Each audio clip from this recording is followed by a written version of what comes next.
Good afternoon, Cuesta College. Sorry, that was a little loud.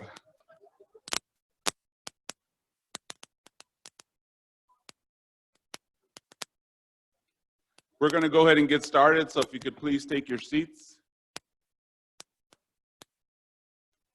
Welcome back. Happy 2020. Thank you all for joining us for today's workshop on crisis de-escalation of hostile and violent students. I'd like to take a moment to thank our Director of Student Health Services, Nicole Johnson, our Student Support Resolution Coordinator, Donna Howard, the Health Services team, and the Army of Volunteers that were critical in making today come to fruition, so thank you.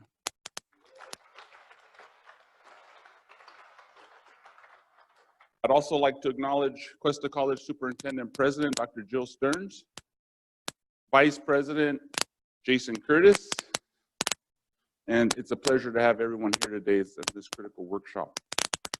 This workshop is timely in that we've seen an increase in the number of students who are dealing with a broad range of stressors from homelessness, food insecurity, PTSD, mental and physical health challenges, just to name a few. Working with our students who have these challenges requires certain approaches and skills that take into account an understanding and respect for the background the student brings into those college spaces, be it the classroom, admissions and records, financial aid, or any other college operation. So I'm pleased to have our speaker, Dr. Brian Van Brunt, here with us today. It's fascinating and amazing to have a speaker of his caliber join us at Cuesta College in beautiful San Luis Obispo, California. A little bit about Dr. Brian Van Brunt. He has worked in the counseling field for more than 20 years and specializes in educational counseling, behavioral intervention and support, issues related to mental health and alcohol and substance abuse. He served as Director of Counseling at New England College and Western Kentucky University. He joined TNG Consulting Group in January of 2013 and is now a partner. He also serves as the president of the National Behavioral Intervention Team Association, or NABITA. And Dr. Van Brunt is a prolific writer, having authored numerous books, book chapters, and articles in national publications. Please join me in welcoming our speaker today, Dr. Brian Van Brunt.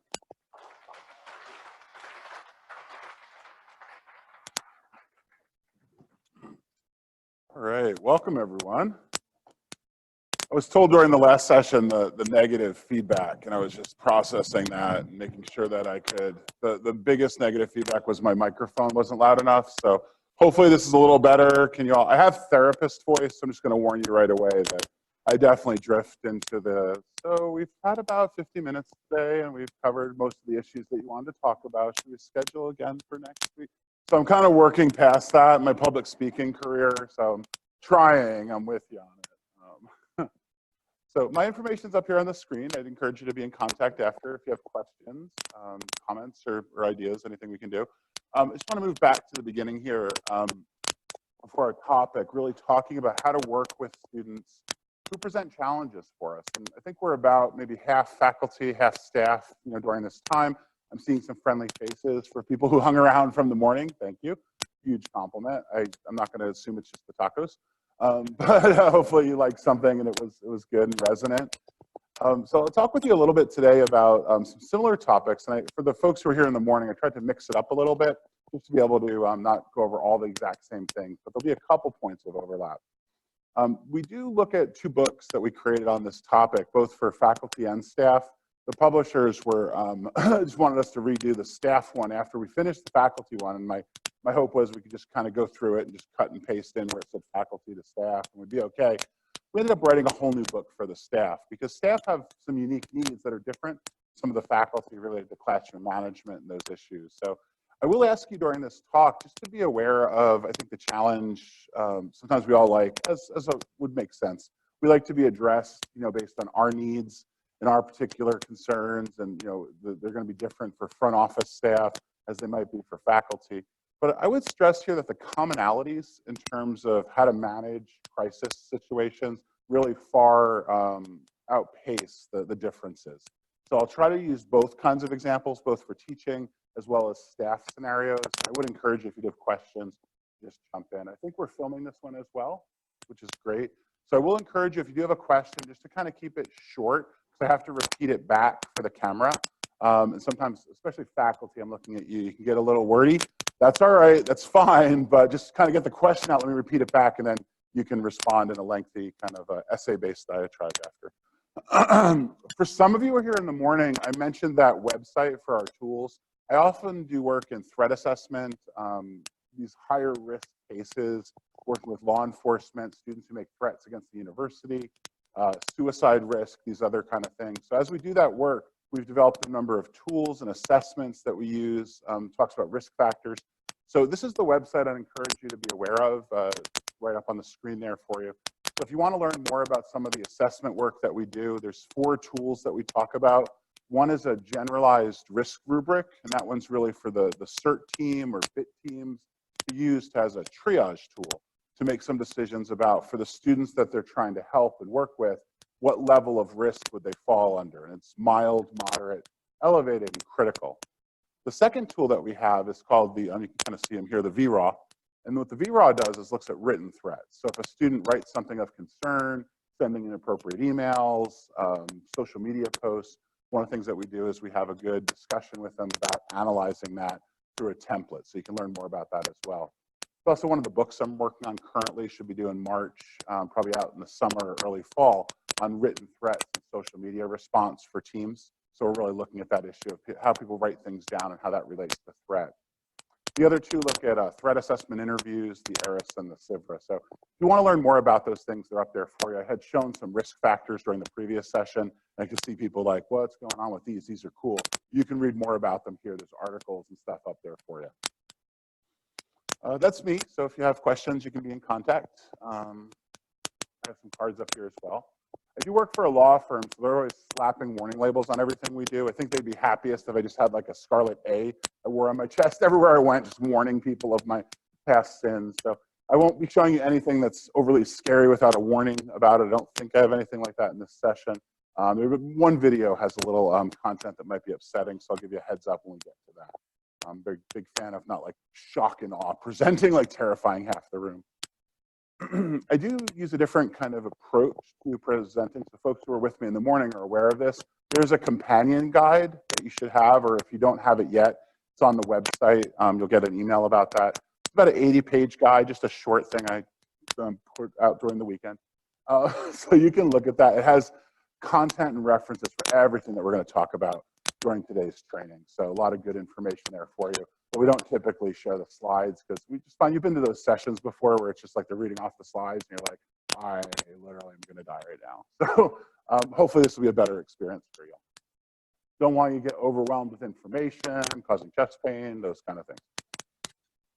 So some of you understand from our past session that we really looked at what problems that you might encounter, and they're going to be different for everybody. So maybe I could actually ask a couple of you, what's your personal monster? What's your personal demon that kind of hits you in terms of difficult behavior, crisis behavior?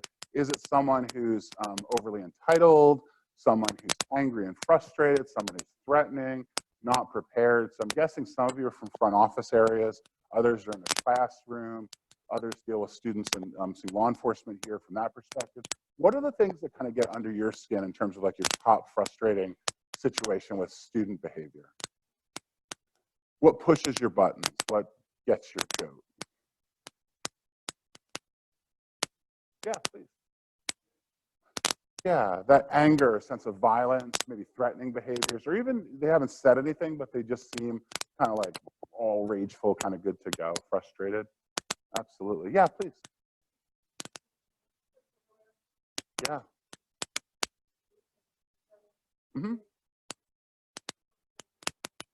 Yeah, we talked about that in the last session. So the idea of boundaries, setting limits, inappropriate behaviors, whether they're sexual or overly personal. There's several cases that I've worked where we have students pursuing faculty, kind of curious about where they live, maybe getting into their personal social media.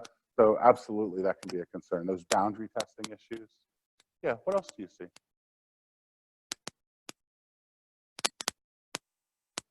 I think the entitled piece I hear a lot, sometimes trying to help someone not knowing how to help, like if they're already struggling with coming to school late, they have a lot of work-life balance challenges with like work, they're trying to do a job, they're trying to manage a family.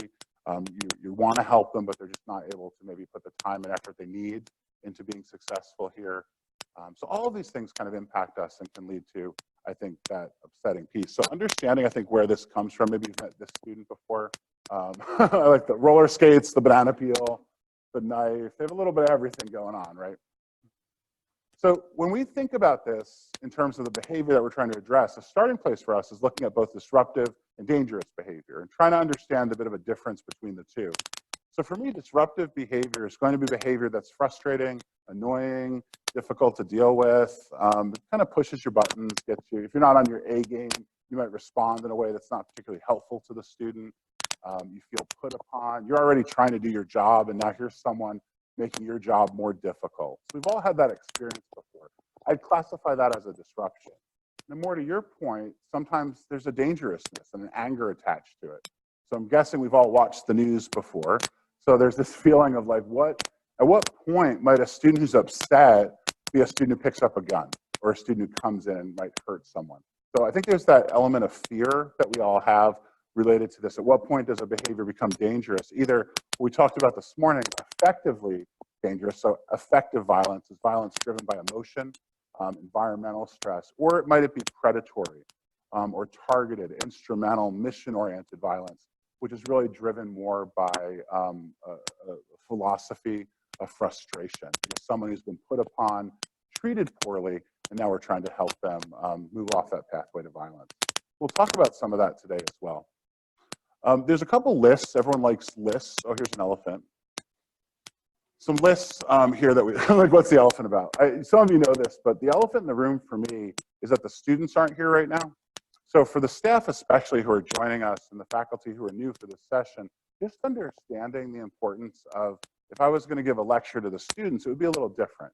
I would talk to them about respect, engagement. If you want to get something from someone, maybe yelling at them isn't the best place to start. So we'd share with them some interesting, good, like, life lessons around those things. So as I said this morning, we could spend the 90 minutes just having a bit of a kumbaya moment where we share all of our horror stories about how the students have done just ridiculously dumb things. I think that's the clinical term, to upset and frustrate others. That doesn't lead to any solution, though. So I need to ask your cooperation on this so we can get to a place where, given that the students are still going to keep coming at us, they're not going away anytime soon, and that they're not spontaneously going to change and be super respectful and having no stress and just no mental health problems, just ready to do good college work and head off into the world, we're dealing with the problem as it is, right? So my hope is during this session, I can give you some practical, important, and evidence-based ways to move forward to actually work more effectively with them, given all of your different jobs and the things that you do. So to that end, I created a couple lists for you.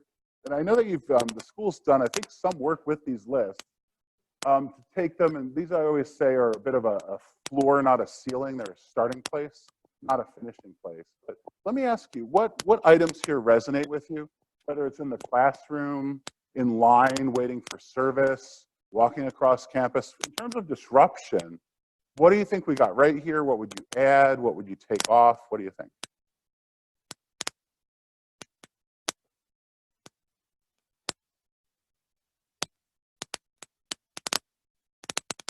Seems pretty good.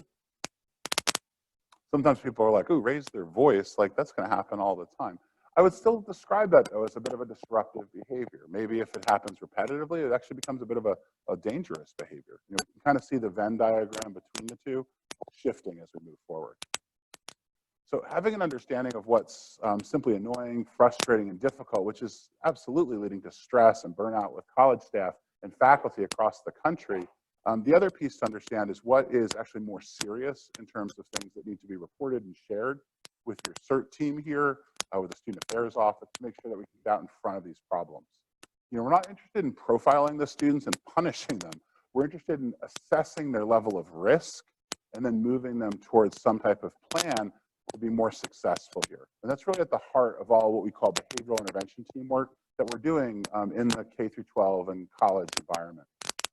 In In terms of dangerous behaviors, you can see some examples here as well, and they should shift for you a bit. I mean, hopefully you haven't experienced many of these, but maybe you have. Here what we're looking at are individuals who have taken to the next level. They're upset and frustrated. Some of you might look at this, like myself, being a therapist for about 20 years, you're looking at like psychotic, delusional, rambling speech. Well, let me say this about mental health problems. Mental health issues for people with mental illness are 5 to 6 times more likely, based on the research in the threat world, to be a victim of a violent incident rather than to be the perpetrator of it.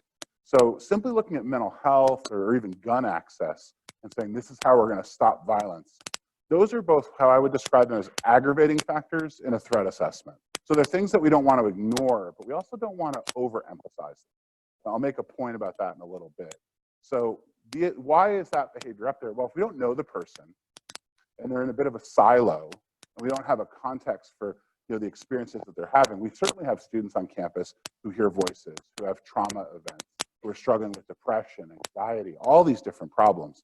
When they're unknown to the team and these symptoms start to escalate, that's where we see this as a potential danger to get them into service. Once they're in service or connected or known to us, that risk tends to go down some. So I think as you're looking at our model here, just to not jump to the piece, there was a Twitter feedback when some school had their list of things they wanted reported put up on their website. And someone on Twitter popped up and was like, these unique special snowflakes can't handle everything. In my day, I walked 20 miles in the snow both ways to school, and now they want like little foam chairs in the classroom. No one's saying that if you experience some of these disruptive or dangerous behaviors, you're not ready for college, or we need to send out like the mental health SWAT team to go like assess you. What we're saying is it's a blip, it's a piece of the puzzle that our team then, your CERT team, is going to put together to try to provide better service. So just a little context on this. A lot of the work that I do and that we try to focus on is prevention. That's what we're doing right now. I'm teaching you some great crisis de-escalation skills so that we can get out in front of the problem. And I love this quote, right? If we have to cut down a tree, only had 8 hours, spend 6 sharpening the axe. These are things that when we learn how to do well, actually provide great opportunities to be more effective in managing crisis situations. And this shouldn't seem surprising to you. It's really customer service 101. We've all had that moment on the phone in front of somebody where we're pissed, right? We're upset. We didn't get satisfaction that we wanted from a service. And do you think, kind of stay with me here, the point in time where we're angry and pissed, this other person's a jerk, and we just want them to go fall off the edge of the planet, can you all recall a point in time where you started to see that person as a person and not an object, right? And then you start to take your temperature down a bit. So they start to tell you something about their family, or they use your name, or they say something. I'm frequently in arguments with people over things like I had a pickup for a pharmacy, and I was talking to my insurance company, like, what pharmacy are you at in town? I'm like, I don't know, like I travel a lot. It's one of these two. And like, is it this one on this street address? And I'm like, I don't know. I'm kind of visual when I'm driving around. Is it over here by like Chewy's, the Mexican restaurant? They're like, and she actually knew. So the one was like, yes, the one by Chewy's. I'm like, thank you. Like, I like that place. I do too. Then we started to have this moment. So I'm kind of like getting up on my escalation stage, but she took me away from that mostly because she had some personal connection with me. We'll dive deeper into that, but really it's the heart of a lot of crisis de-escalation, is kind of getting away from this to that, to this to that, where it goes upwards. And usually what happens where that breaks away is you start seeing the other person as a person and not as a thing or a bureaucrat or an authority person. So you end up seeing them as a person. And that idea of moving away from objectification and depersonalization in our crises is critical. That's why police use community policing standards. It's all serve and protect. We start to get in there a little bit more with the students that we're working with so that they can see us as people, not just someone in a uniform. And that's critical. I didn't show this earlier, and it's a brief kind of thinking about prevention for a moment, if I can, and I can because I got the microphone. Take a minute or two to just go over a couple concepts with you that are important. These aren't things that you're going to need to use in your daily work. I don't need a faculty member to be like, well, seems like that was a transient threat as a claim point. Like, you don't need to know that. I don't need a staff member to be like, well, this is that classic howling behavior, so I don't think we should be overly worried. But I do want you to know some of these research concepts, and I think they're very useful for your team as well. So if you can hang in there with me just for a couple of minutes, I want to teach these to you.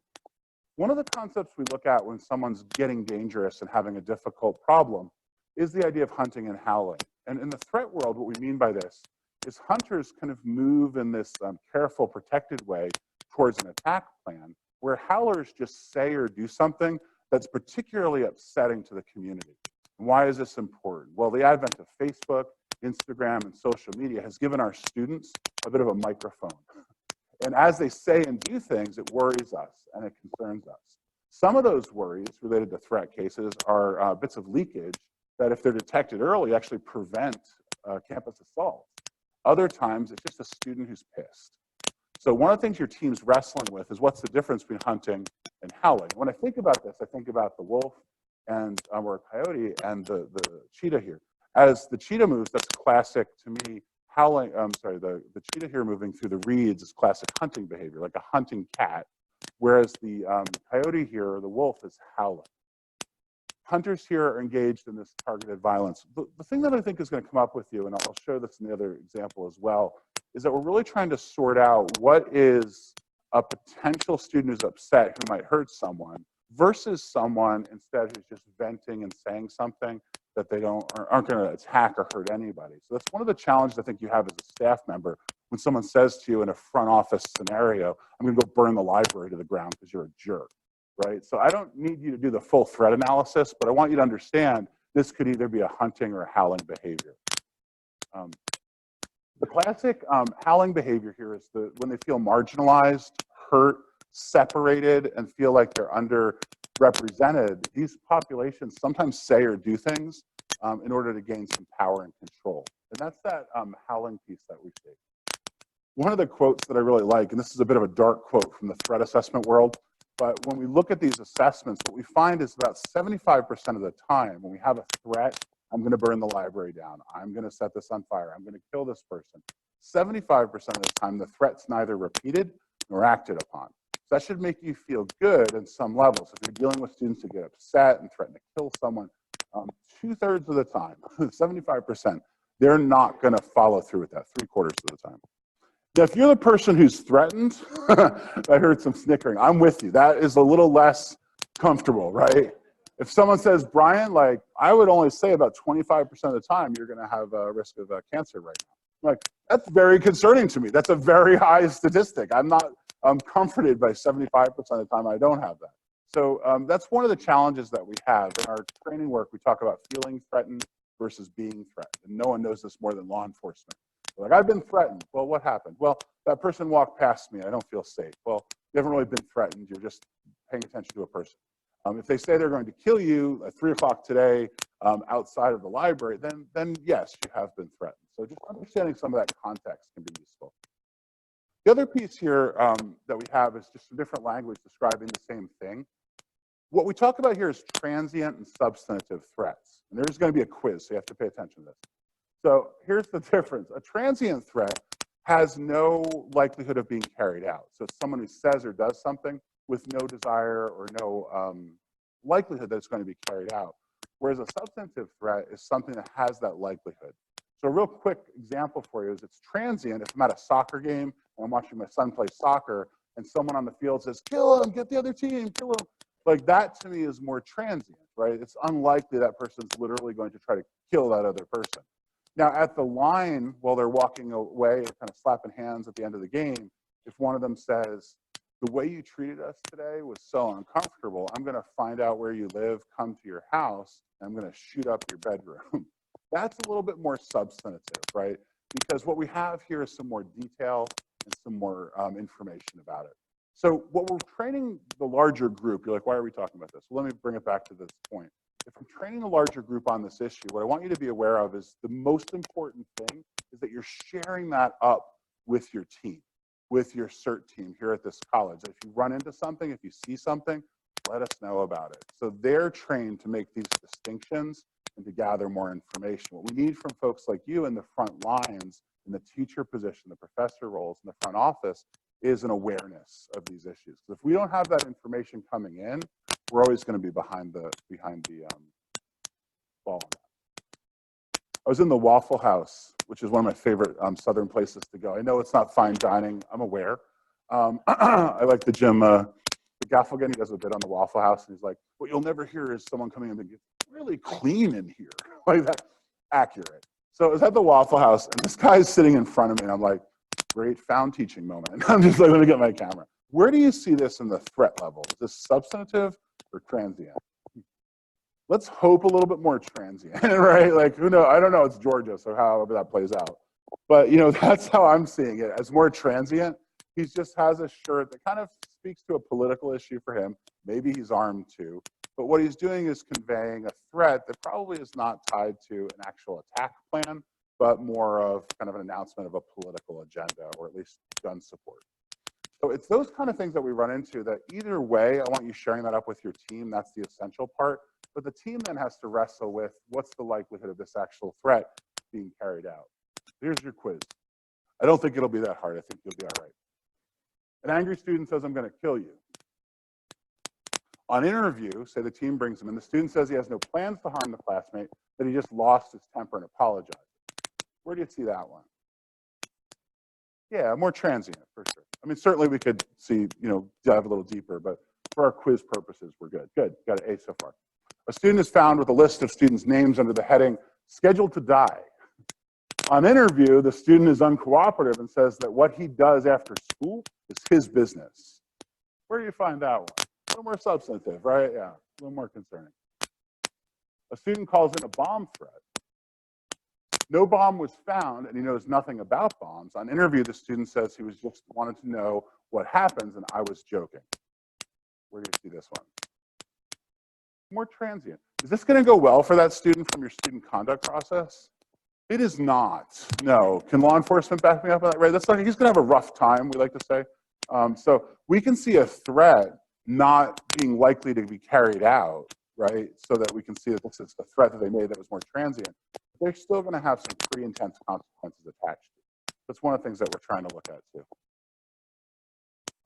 I wanted to do this for some of the folks in the earlier session too, but also anytime I'm talking about something depressing like threats and killing and bombing, I like to give you a bit of, especially after some good food, a bit of a sorbet, a palate cleanser, if you will.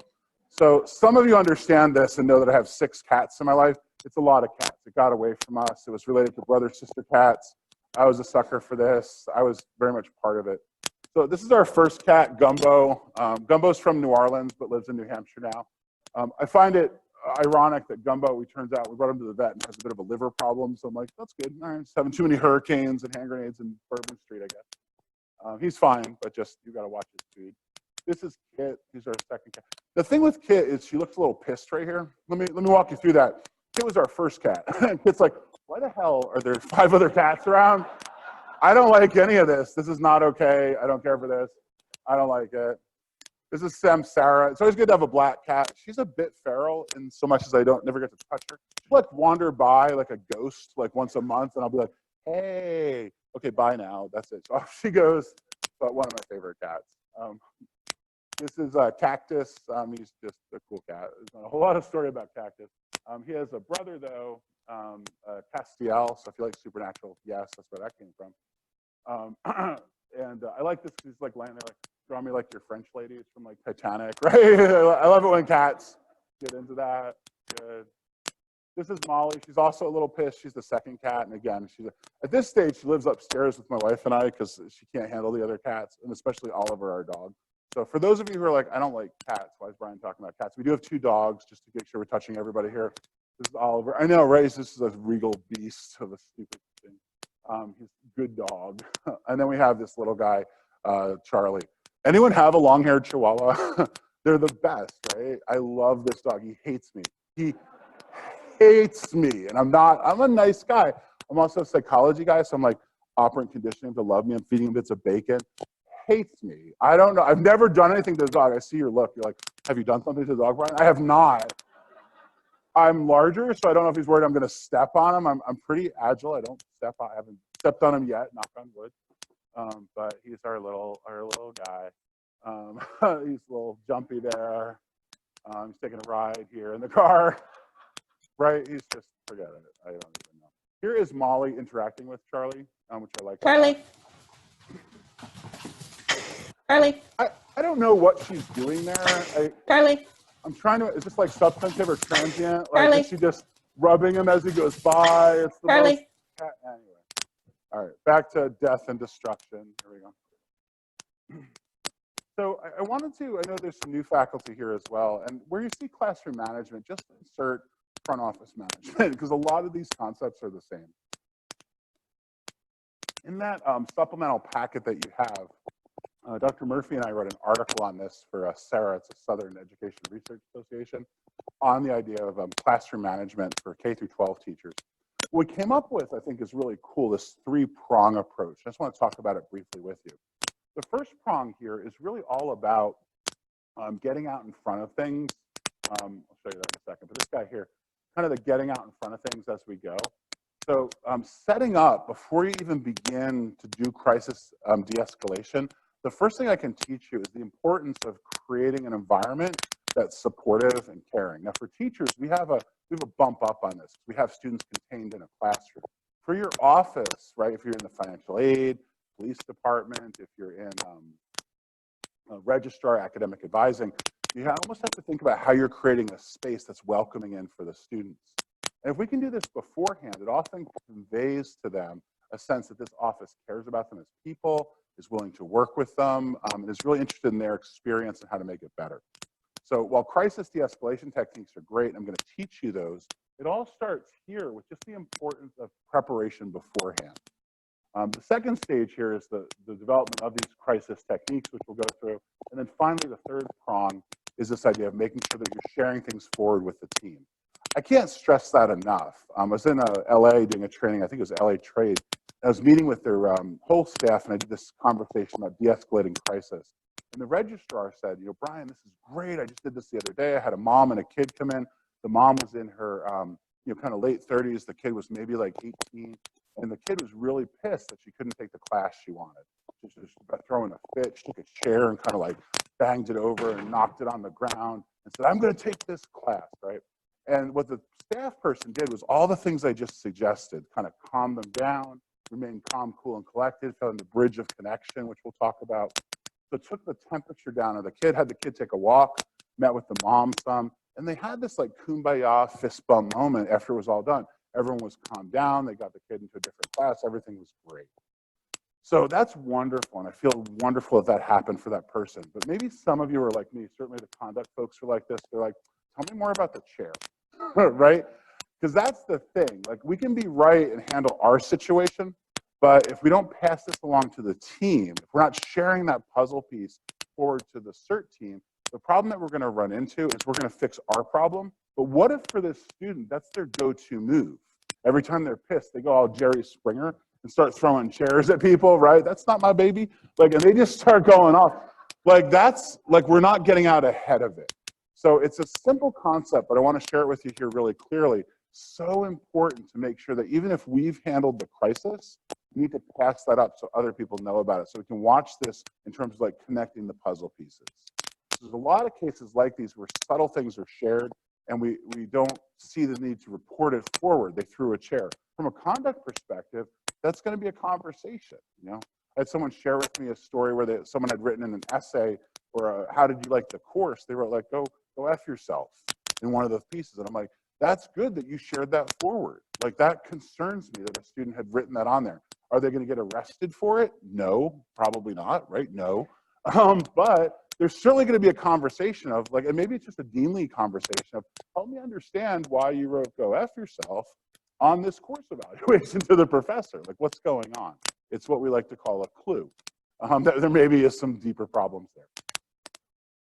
I was in LA as well, and I was driving to the airport, which I know sounds super scary to you. I won't, oh gosh, I'm going to share this. I flew into LAX last night and drove here. Take a moment. I know you have a closer airport. I understand. But that's the one I flew into, and I was fine. So I was driving, this is a couple months ago, and I love this because it really highlights the importance of prevention, right? So if you look at this picture, that's me in the car, and I'm late, and I need to make this right. And what I love is there's 2 points in the picture that really talk about prevention. It's this, boof, right there, right? Because I'm about to do what's on that sign, and then I'm like, oh, I probably shouldn't do that, right? So that I'm both going to get squished, and I can't make a right on red. So both of these reasons, I should stay where I am. That's why I took the picture. So just the importance of prevention being critical here. I want to talk about this a little bit. This is all in your packet, and I won't belabor this point. There's a lot of text on the screen here for you. But as we're teaching or working with students, these are the things that research tell us that helps build community, help people feel connected, and feel more part of a group. So when people are teaching or connected with them, being authentic, positive, and genuine. And you think about the people in your life who've been successful, motivating you when you're talking with someone. This applies to everyone. You're dealing with a student with homelessness, right, who's struggling or has food insecurity and is struggling. If we talk to them from a place and we listen to them from a place of caring, being positive, so what we don't want to do is be like, well, if you made better decisions in your life, maybe you wouldn't be here, right? I was at a school around here and they're working with a prison population where people get out of prison and come to college. And the BIT team was sitting around, they're like, so, we're talking about how to deal with ex-cons and we just needed some ideas from you, Brian, as a consultant. I'm like, I don't work a lot with that population, but I'm going to first off suggest maybe don't call them ex-cons like that.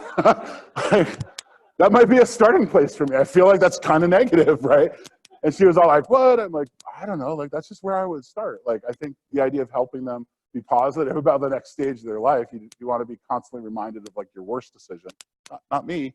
So I'm having a sense of mutual respect here. We talked about this morning that, this is respect that we give others with the hope that we're going to teach them that same respect that comes back to us. We often have to start with that. Sometimes students come to us where they haven't had those good experiences, the positive experiences. This could be related to life, stress, socioeconomic status, marginalized population, you name it. But what we do as instructors and as folks working with students is being in a place where we engage them, try to help them and assist them. And we're always going to be a better place to teach that respect. I describe it as kind of taking the high road. Even if you want to say something negative, try to pull back from that. Unconditional positive regard. The concept here that Rogers introduced, he's a humanitarian who did a lot of work, a humanist, also humanitarian, but a lot of work working with clients and individuals overcoming past obstacles and challenges. And he introduced this therapeutic concept. What unconditional positive regard, what it doesn't mean is that they can do whatever they want. We're like, that's great, good job, here's a trophy. That's not where we're at, right? What unconditional positive regard means is that people in their core are striving to become. They're striving to do well and striving to overcome the obstacles in their life. Rogers tells a story about in his youth, he says there was a root cellar and it had these potatoes. Do y'all ever have potatoes that went wrong? Well, how does that start, right? They get those little like sprouts that come out. Well, Rogers recounted this story and says, there's these potatoes in the cellar, and even in the most adverse of circumstances, they were striving to become. These little sprouts, pale, spindly sprouts that came out were not great. They weren't super strong. They didn't have the water or the light or the nutrients they needed to really live to their full potential, but they still were trying. And that's what he really means by unconditional positive regard, to see our students at their core, whether it's a veteran, someone with mental health conditions, someone who's entitled, has had a silver spoon in their mouth, someone from a marginalized group, anyone who's struggling, to try to see them as doing the best that they can in their current situation. And that our job is a bit of a muse, a mentor, an advocate to help them along that path, right? That's really where we want to be. His work is really wonderful and very useful. For classroom scenarios, and again, you have these in your packet, being consistent, setting clear expectations. Let me take a moment on clear expectations. What we don't mean here, it's my personal pet peeve, and my apologies if some of you do this, I'm guessing I'll catch someone in here. It started at like a Subway sandwich shop in Western Kentucky where I worked at that university. And they put this sign up while people were waiting in line. And maybe you've seen this sign before. It says, get off your cell phone before you order, right? And I hate that sign. I hate that sign with a passion. And here's why. Let me give you a reason why I hate this sign. It's super ineffective. And here's why. The people who are reading it aren't on their phone. So they're kind of insulted that you're yelling at them. And the people on their phone aren't reading the sign. So it's super ineffective. And it also sets a tone of you yelling at your customers, even when it's done nicely. So I'm always looking for ways. We want to set clear expectations, but we want to do that with grace and caring. We don't want to do that to embarrass. I didn't mention this in the last session, but it's one of my favorite quotes or things that I say. It goes something like this. We are going to get compliance out of fear. It's better to get compliance out of respect, right? You're all going to listen to me because you're here and you got a free lunch, and you're supposed to be here and you're probably checking off things and there's a mark or something next to your name.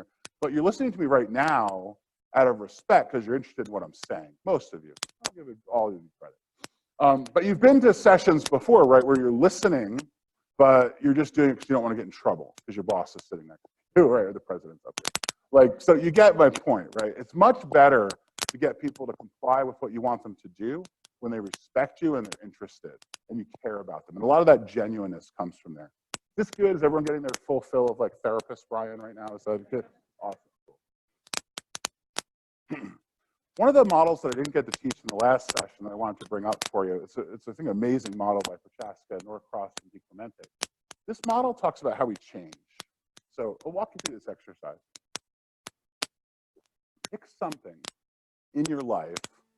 You can kind of pick two different things. You can pick something that you've tried to change before and you've been successful at, or you can pick something currently in your life that you're thinking about changing. It's good. It's around January, right? It's the New Year's resolution time. You've at least thought of this, if not decided on one, where you're beginning this process. I'll pick like smoking. I'm not a smoker, but it's an easy example for people to follow. So if I'm a smoker, at pre-contemplation, that's that first phase, right? You see that one up here? This guy. It goes around this way. So at pre-contemplation, what we have is, I'm smoking, like a 1940s film star currently. I'm smoking away, right? And I'm just smoking. And my kids come up to me like, Dad, we learned in school that gives you cancer, you shouldn't smoke. And I'm like, thanks. My wife tells me like I shouldn't smoke, we're spending all this money on cigarettes. It's my money, I'll do what I want. Like, that's kind of where I am at pre-contemplation. I have no desire to change, there's no problem. When we move to contemplation, I'm still smoking. I'm like, you know what? I probably should stop smoking. It's not good for me. I wake up with a cough in the morning. I can't walk upstairs without coughing. My kids are complaining. All my clothes smell like smoke. So at pre-contemplation, I'm like, I really should stop smoking, right? But you're still engaged in that behavior. So some of you are like, well, Brian, I live here a lot. Like, yeah, me too. It's a place where we all like to hang out. So a gym membership at Planet Fitness that you've had for 2 years, but you haven't gone in like 2 years, that's where pre-contemplation is. You're like, I know it's a good idea. I'm going to get the membership. I'm going. And then something good comes on TV and you're done. So that's pre-contemplation. Well, from there, we move to preparation and action. Preparation is like, you know what? February 1, let's do that. That's going to be the date, beginning of the month. I'm going to go cold turkey, never have another cigarette again. I'm going to go to local CVS. I'm going to buy some nicotine patches, slap them all over myself, and I'm going to be good to go, right? That's it. So February 1 hits, I go into action, and I'm either successful or I'm not, right? I either relapse and go back to my problem, or I have to maintain, right? And the relapse is like this kind of circle all the way back down, like the Candyland, right? All the way back down to the gumdrop forest or wherever you land up. Chutes and Ladders, Candyland, wherever you end up at the bottom, that's where you go. And then you start again. So here's why this is cool. This is what our students face. And it's also one of the biggest mistakes that we make in higher ed. Let me tell you the mistake. We take a student in pre-contemplation who's like, I don't have any problem. You're not going to class. I know. That's great. They don't want to change, and we're giving them action and preparation stage advice. So if you have someone who's in pre-contemplation, your goal is not to give them advice to change their behavior. Your goal is to ask questions, right, that elicit them to move to the next stage. And you see them up here, what your goals are at each stage. You ever apply for a job? Here's the thing, right? And here's Brian's advice to every graduate student I've ever had ask me, like, hey, can you help me get a job? I'm like, yes. Here's what you do. Your cover letter is for what? What's the purpose of a cover letter? Purpose of the cover letter? To get them to read the resume, right? What's the purpose of your resume? Maybe to get an interview. Once you're at the interview, those things are done. You wouldn't be at the interview if your cover letter and resume weren't sufficient. So what's the purpose of a job interview? Very simply stated, they already know you're able to do the job. What they want to know is, are you a decent person to work with? Right? So when people miss job interviews, here's what they do. They make the cover letter too long, or they don't understand what the purpose of the document is they're doing. They come into the job interview and they spend all their time trying to convince the person they know what they're talking about. And they already know that you wouldn't be in the interview if they didn't want to hire you and know that you have the content base you need for the job. Your job at the interview to convince them that you're someone that they could work with. So that's the process here, I think that's the same. So as you're looking at this, your process in pre-contemplation is to move them to contemplation. When they're in contemplation, you try to help them move to preparation and action. And a lot of the preparation and action thing is like, what happens if you fail, right? If you're on a diet and you eat a donut, the donut's not the problem, right? The donut's not the problem, it's the next 10 donuts. It's the falling off the wagon, the proverbial wagon, right? That's the issue. So the work at, say, relapse prevention or maintenance is all about change is a 2-step forward, 1-step back process, right? And trying to understand that concept, which is useful. So that works in a lot of ways with the students that we see. In teaching settings, again, here, just a couple other examples. Teaching students some of these abilities. Now, in some courses, this is a little easier to do. I teach primarily in sociology and psychology. So I can do a whole lesson on civil discourse and mediation management. I can work that into my lesson plan. That's harder in math, right? Because we're supposed to be covering like integrals and stuff today. So it's harder to do some of these things. Using positive praise, attention. One of the things we forget, even as staff members, especially as faculty on a campus, is that we have a megaphone into the students' minds. And they don't always tell us this. I'm going to remind you. When we say something to someone, it sticks with them. I still remember advice my psychology professors gave me when I was at the school I went to. They would say something like, I know you're having trouble applying to graduate school, but if you stick with it, you're going to be successful. This was from a wisdom place that they shared with me. I know you don't like statistics, but you stick with it. One day you're going to teach statistics. I'm like, I'm not. And then I was, right? So they have a wisdom that sticks with us, and we kind of forget simple encouragements, like from a professor saying, you know, you're really good at this. And I deal with a lot of students a lot of times. You have that skill set that is really needed to be a caregiver, a nurse, a teacher, an engineer. You have a good mind for this stuff. Don't neglect positive feedback to our students. Very useful and powerful. Another setting here to think about. Actually, before I talk about this, let me just pause. I've been going for a little bit here. Let's see if you have some questions before we jump forward. I'll talk about some of Stephen Covey's stuff here, but I just want to pause for a minute and see if there's some questions, maybe a scenario that you've run into with a student that's been challenging. What are you thinking here? What can I share that's useful with you? Or are you all just like taking it in and you're good? I'm just digesting my tacos, man. I'm good. Doing okay? Yeah, please. Thanks.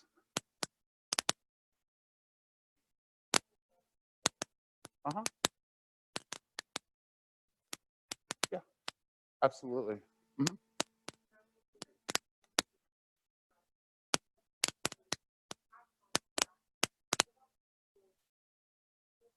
Mm-hmm. Yeah.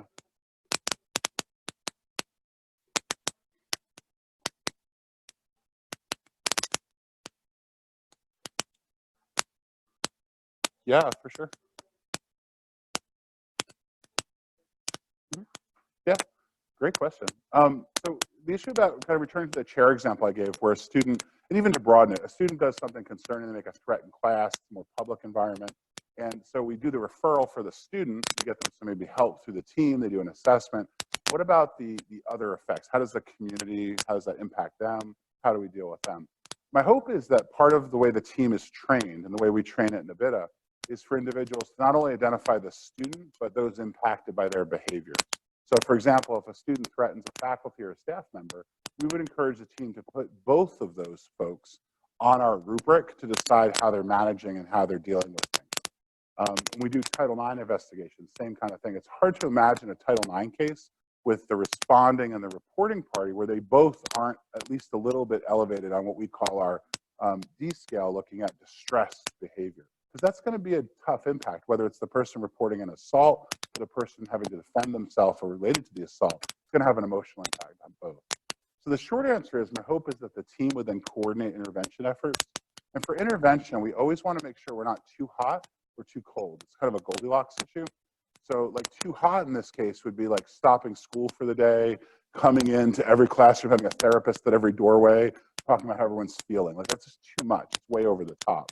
You know, having someone just check in with the faculty, maybe coming in, maybe having a counselor come in for the first 5 minutes of class saying, We all saw something that was violent the other day. If you do want to check in with someone, this is where the counseling department is. We have some off-campus resources for you as well. So making sure that the intervention kind of matches the concern. But I really like what you're saying, if I'm hearing it right, which is it's not just the person engaged in the behavior that's the concern, but it's the impact of that behavior amongst the community. And it's one of the things the team deals with, this tension between the rights of the individual and the community kind of push. Yeah. Cool. So what Covey says here, maybe you recall his book, The 7 Habits of the Highly Effective People, I think this reads like a syllabus to me. So when I think about this, I think it's a great syllabus for faculty who teach. Because at the core of this, right, we start out being proactive. That's really what a syllabus is. We start out explaining to people up front, what are the expectations? How do things work? We try to get out in front of problems. For a staff example here, if you have a consistent problem, like say the registrar always runs this huge long line at a certain point of the year, seeing that as an opportunity to work with the people on the line. You know, is there a way to come up with some type, if the Olive Garden can figure out how to deal with a line with a beeper system, I feel like at a college, we probably can do a little better than that. So if lines are a problem, how do you work out a text-based system or take a number or something like the old butcher system? I don't know what works, but that way people aren't just pissed waiting in line the whole time. Think Disney fast pass, all that. So, you know, some way to creatively solve the problem. So one of the things I encourage after this talk is in your departments, if you're here in groups, to actually go back and say, what are maybe 3 or 4 of the biggest concerns? What are our hot spots during the year where we see more difficult behaviors or challenges? And then think proactively. We talk about this as upstream work. What we mean by upstream work, if you haven't heard this story before, the story of the guy who's standing along a riverbank and he sees someone coming down river who's drowning. He's like, oh no. He jumps in, swims over, saves the person. And they're both just breathing heavy on the bank.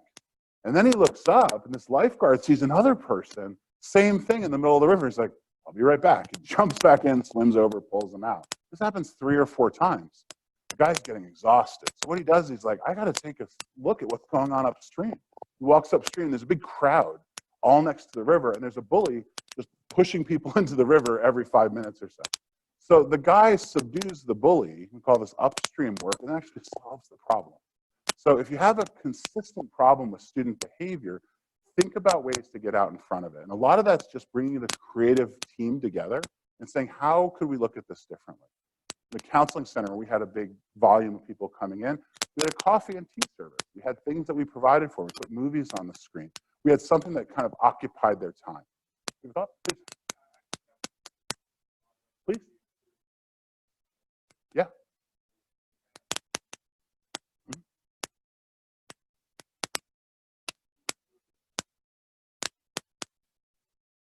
Yeah.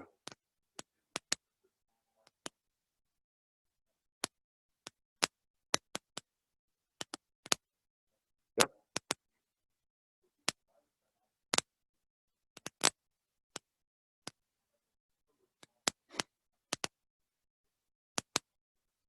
Yeah.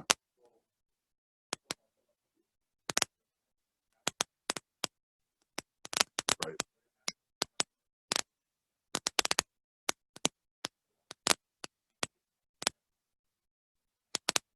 Yeah, and so the story for everyone, so they can hear it, is that there's a homeless person. They were coming onto campus. They found a creative solution here to get out in front of the problem by offering some local housing. But the person was like, I don't want to go into local housing. I like the solution-focused nature of that. And we've had other cases across the nation where people would come onto campus, and really the main issue for the student was they don't have a place to shower. So very similarly, they'd come up with like a short-term solution at the YMCA or in the gym if they had a rec facility on campus. So it might be kind of breaking down some of the housing piece. If they're not going to go into housing, are there things that we can do to help them be more, and I want to be careful here, the language I'll use, but the idea of being more kind of fitting in with the norms of the environment, like you have leaves in your hair and you're like, that's going to lead to bullying and teasing. And it's really probably part of our code of conduct in terms of how we look and dress. So how do we help her, you know, be able to fit onto campus if she's taking courses or accessing services? So if we can't do the full top of the line, which is we found a place for you to live, are there immediate kind of in between steps that we can do? But I like that idea of solution focused and problem solving. Good stuff. The other pieces here, beginning with the end in mind, too often we get focused on these larger pieces So I mean, it's a good example to stick with here. So for this student, their solution is, you're trying to find a place to live. What they just want is maybe a place to take a shower, or a place to maybe not have to follow all the rules, but they can take care of one basic safe thing. So in a faculty environment here, starting with the problem, right? So if the problem is the students working really hard in some areas, like doing all their homework, but that's only worth 10% of your grade, but they're not studying for the final, which is worth 50% of your grade. So part of our goal is, like, if we want to get a better grade in class, where do we start with that process? Are we working smarter, not harder on this? So that's some of the stuff I would take away from that. Putting first things first, staying in tune with what's in front of us, some of those basic ideas of where we start, very much back to the homeless example. Finding these win-win scenarios. Is there a way to take something that's a negative and turn it into a positive? And what Covey talks about here is just that importance of trying to find these win-wins. So extra credit's a good example. When I used to teach, I'd have a student who got like a 32 on one of my exams out of 100. And the math people will have to help me with this. So they would fail. And what I would do is I'd give them the exam back, and I'd give them a chance to answer the questions they got wrong, and they would return it into me, and then I would bring them up, say maybe to like a 60. That's still failing, but it's failing better. That's where the math people have to help me, right? Is that correct? That's how numbers work. Great. So for me, that was a chance for them to kind of climb out of the hole that they dug themselves into a bit, but it wasn't really giving them a chance to get an A, if you will. So examples like that, are there times where we can be creative and find a solution? We had another homeless situation where the person had a big bike that they carried with them that had a lot of stuff in it. So they wanted to bring it on campus, and they were worried about it being secured. So they wanted to, the police came up with an idea about locking it, but then they couldn't lock it because they didn't know what was in it, and they were worried about having it in the office. So they ended up getting them a chain to kind of lock, and they found some immediate, in-between solutions. So it's just that kind of creativity as you move forward. Understanding and being understood, we talked about this morning, the idea that we need to focus on what the student's problem is. And I gave the example here of, like, if they would just shut up for a minute and we could open their brain and put our answer in, they would live a better, happier life. Let me just acknowledge that for every single person in the room. If they would just do what we said, I would imagine they would live a happier life. The problem is, it's not how people work, right? They want to express things, they want to share ideas. So if we listen to them, understand their problem, even and especially when our first reaction is like, shut up, I know what you're going to ask. Like, still listen. There's a healing in the listening. There's a healing in the talking. Let them talk and express themselves, then walk them through the solution. Because simply giving them the solution isn't always what they're looking for, even though it's exactly what they're saying. They're like, I want a solution. What they want is to be understood. I would argue that till the cows come home. People want to be understood, and that you get why they're struggling and frustrated more than they want a simple solution to their problem. That's one of those truths there. It's very important. Synergy is kind of pulling things together, making a larger lesson out of a difficult situation there, trying to find some bigger piece. And the last one here is the sharpening the saw. Covey tells this example. This poor chair is having a rough day. He's in the forest, right? And he's cutting down a tree, and a friend comes up and says, hey, what are you doing? So I'm cutting down this tree. The friend's like, you've been at that for a while. And he's like, yep. And he's like, well, how long have you been at it? Like 5 hours. You're not really making any progress. He's like, I know.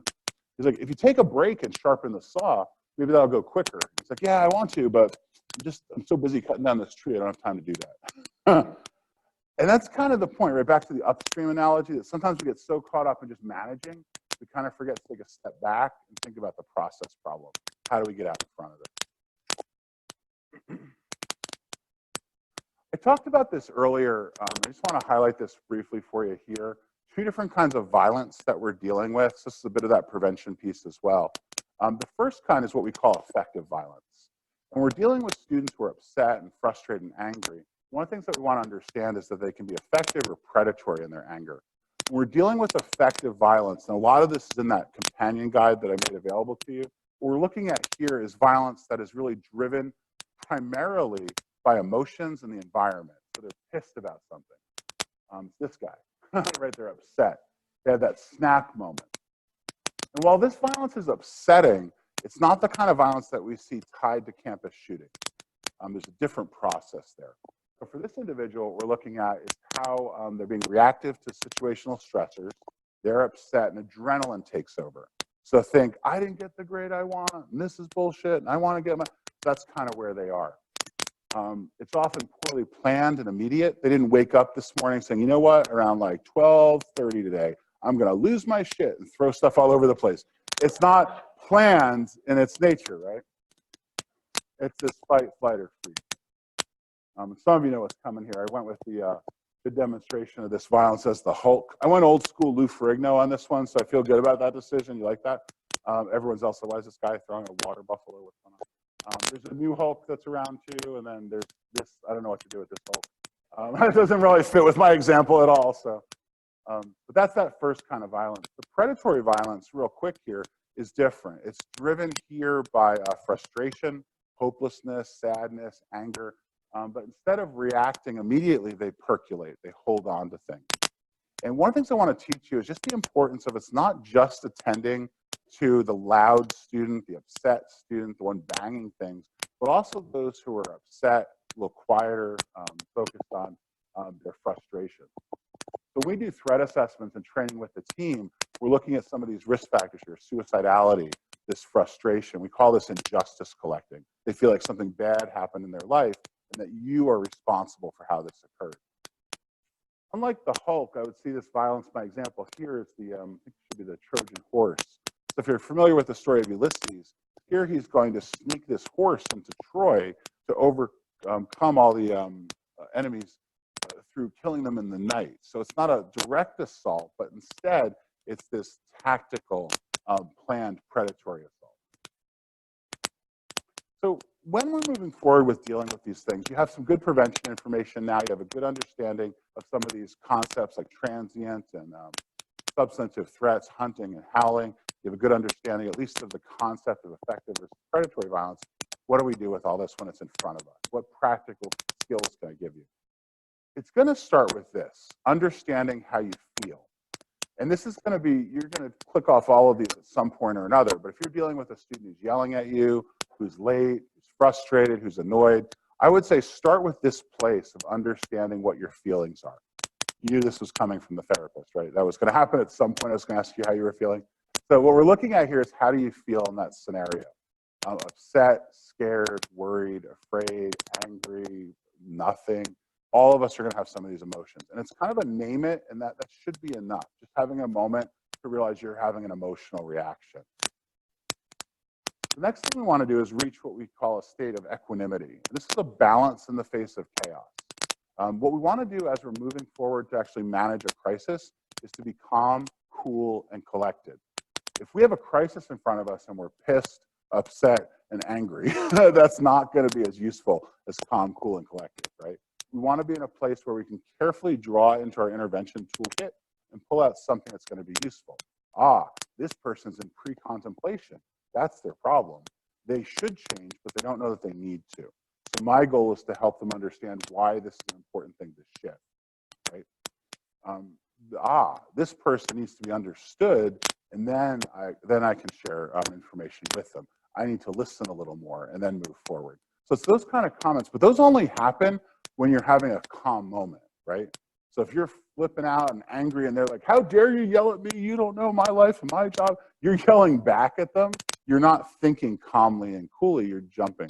And that's not going to be a good place to be. We want to be Zen dog, right? This is where we would like to be. We want to be in a place of using a technique here, cycle breathing, not psycho breathing, that's different. Cycle breathing here, it's a 4-stage process. Breathing in, holding your breath, breathing out, holding. You're all from California. You're familiar with meditative breathing, right? That's just like, as you come into the state, that's like part of your license process, I'm pretty sure. So this idea of having this way, whether you breathe through your nose, through your mouth, or if you have different ways of doing it, guided imagery, any of that's fine. It's been around for like thousands of years. But the idea here is when you do this, it creates some of that calm, cool, and collected part that we're talking about. It gets you to that place. It reduces your adrenaline, reduces your blood pressure, and lets you focus on what's in front of you.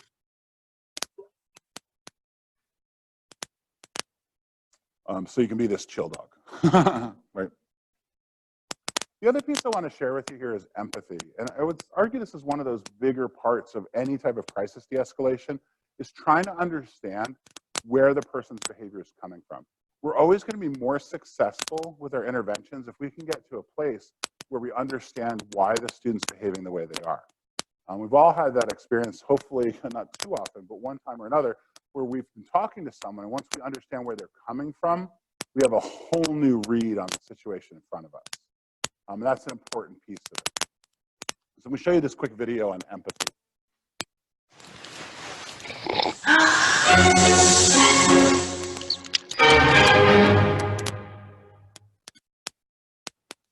So what is empathy, and why is it very different than sympathy? Empathy fuels connection. Sympathy drives disconnection. Empathy, it's very interesting. Teresa Wiseman is a nursing scholar who studied professions, very diverse professions where empathy is relevant, and came up with 4 qualities of empathy. Perspective taking, the ability to take the perspective of another person or recognize their perspective as their truth. Staying out of judgment, not easy when you enjoy it as much as most of us do. Recognizing emotion in other people and then communicating that. Empathy is feeling with people.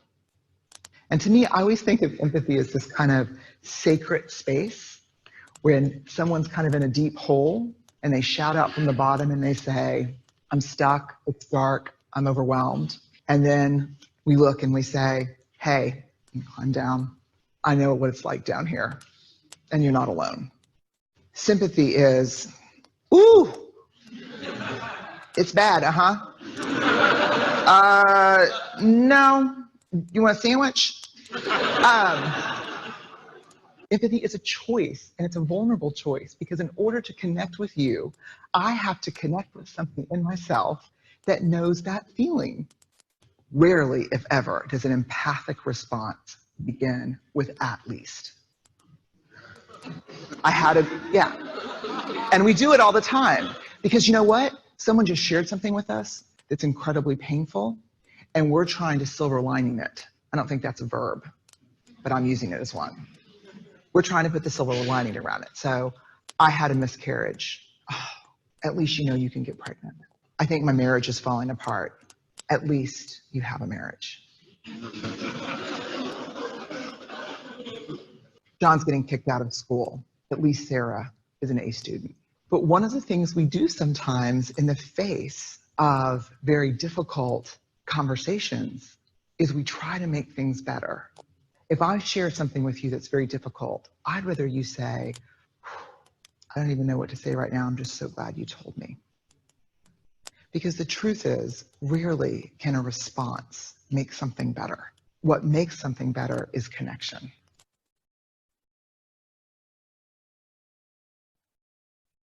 I really like that. I think it's a very useful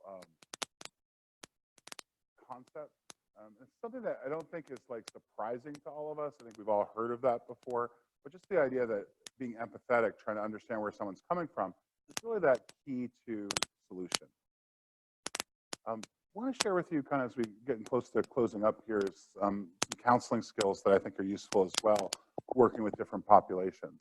If you are not having any problems at work, working with students or different groups, you can think about these skills being useful in your home life, with your spouse, your partner, with your kids, in customer service scenarios. You take your pick, but I think these skills are pretty useful across the board.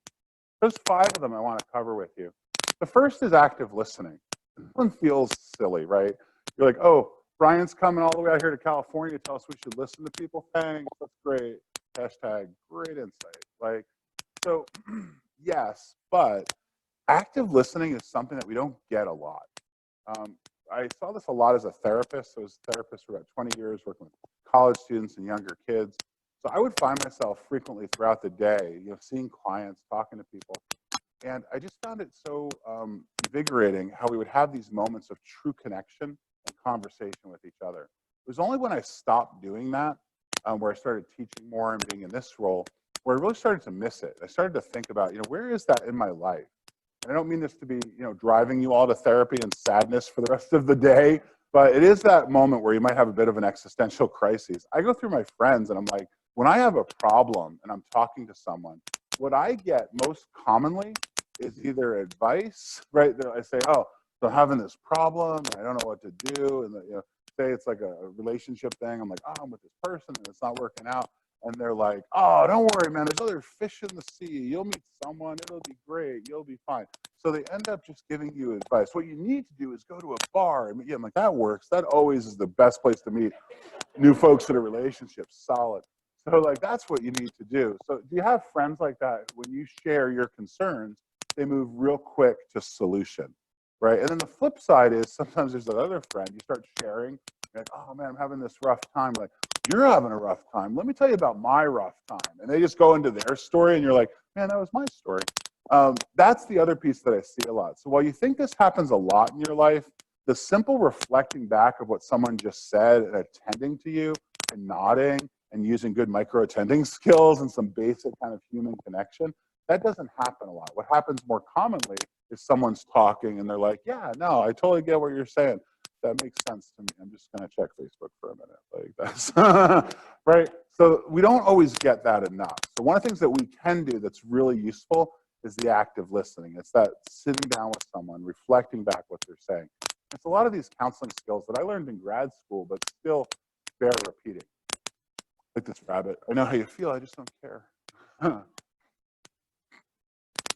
So the core here for active listening, you see some examples here of some of the pieces that work. That are useful. Listening to what they're saying, asking open-ended questions, clarifying questions, real important. And this is a progressive model. You got to start here before you start moving to other things. It's really critical. And for all this stuff, don't take my word for it. Don't go like read research, see, is this evidence-based? Is Brian correct? Try it.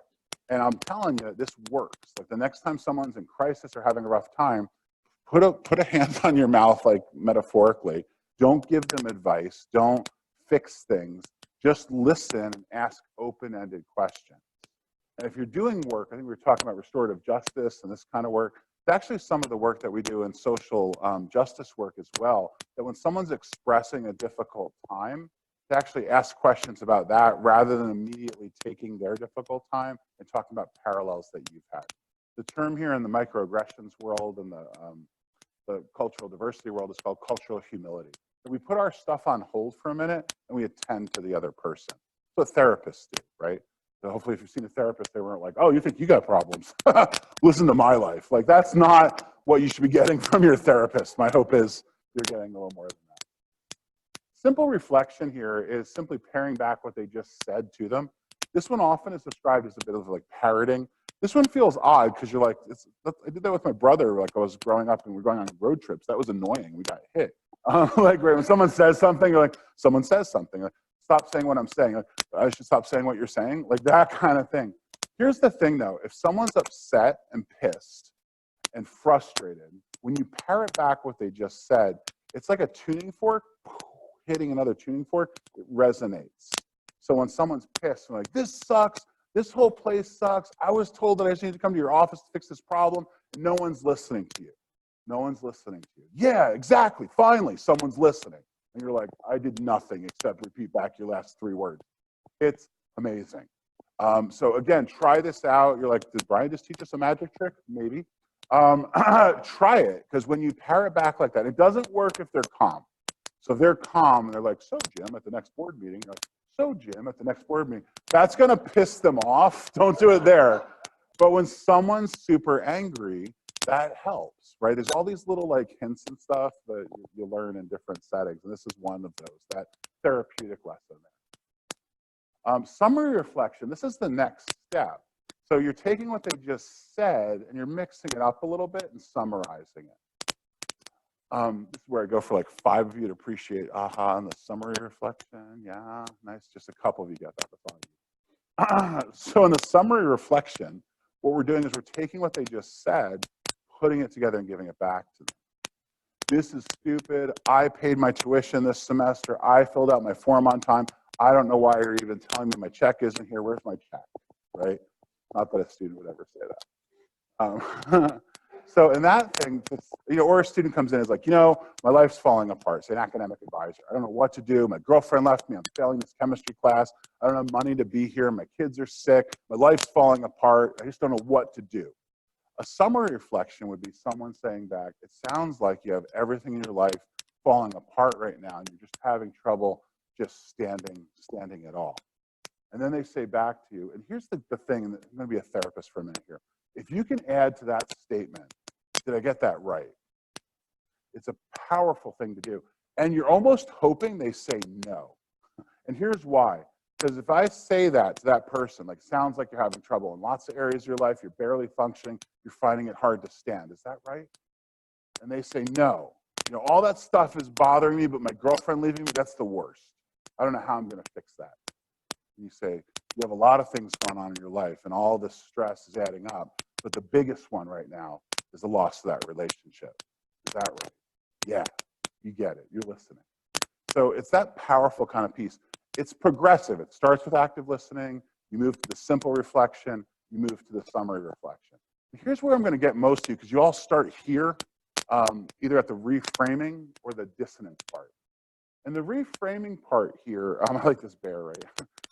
The reframing part here for us is that you're taking their story and you're shifting it. It's a useful technique, but it's an advanced technique. Use it later. So this is where the student comes in and says, my life's falling apart, all that stuff. And then in the end, you're like, it's going to be okay. When I was in college, this happened, and I made it out okay. Or life is really, college is like a marathon, not a sprint. So you try to reframe their problem, but you're not really listening to what they're saying. Once they feel there's a connection, you have this empathetic connection between you and them, you have a bridge of connection between you and them, then you can move up to the reframing, because you have some money in the bank with the person. The same thing here with the cognitive dissonance. This is often where we start, which is we're all the way up at the top. So we end up saying something like, well, here's what I'm going to suggest. What you're currently doing is not getting you where you want to be. And that's a very aggressive stance, if you will. If you filled out your form on time, you wouldn't be waiting for your check so long. These are true statements, but they're not particularly helpful for the student at the moment. You can get here. I often give the example, if I'm walking in the desert and I'm dying of thirst, and I come across another person, and they say, hey, how's it going? Like, I'm dying of thirst. And they're like, oh, if you brought a canteen, you wouldn't be in this scenario. I'm like, thanks, all right? Because what do they need at that point in time? They need a drink. Then you can get into the conversation about what they can do to prevent that from happening again.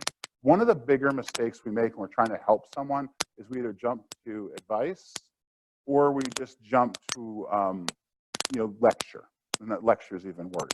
We start telling them about why what they did created the scenario where they're at right now. Don't start there. You can get there later. Start with that idea of connection with that person, helping them with their basic needs. Let me ask you some questions, thoughts. I have a couple other things I can share, but I just want to pause for a minute.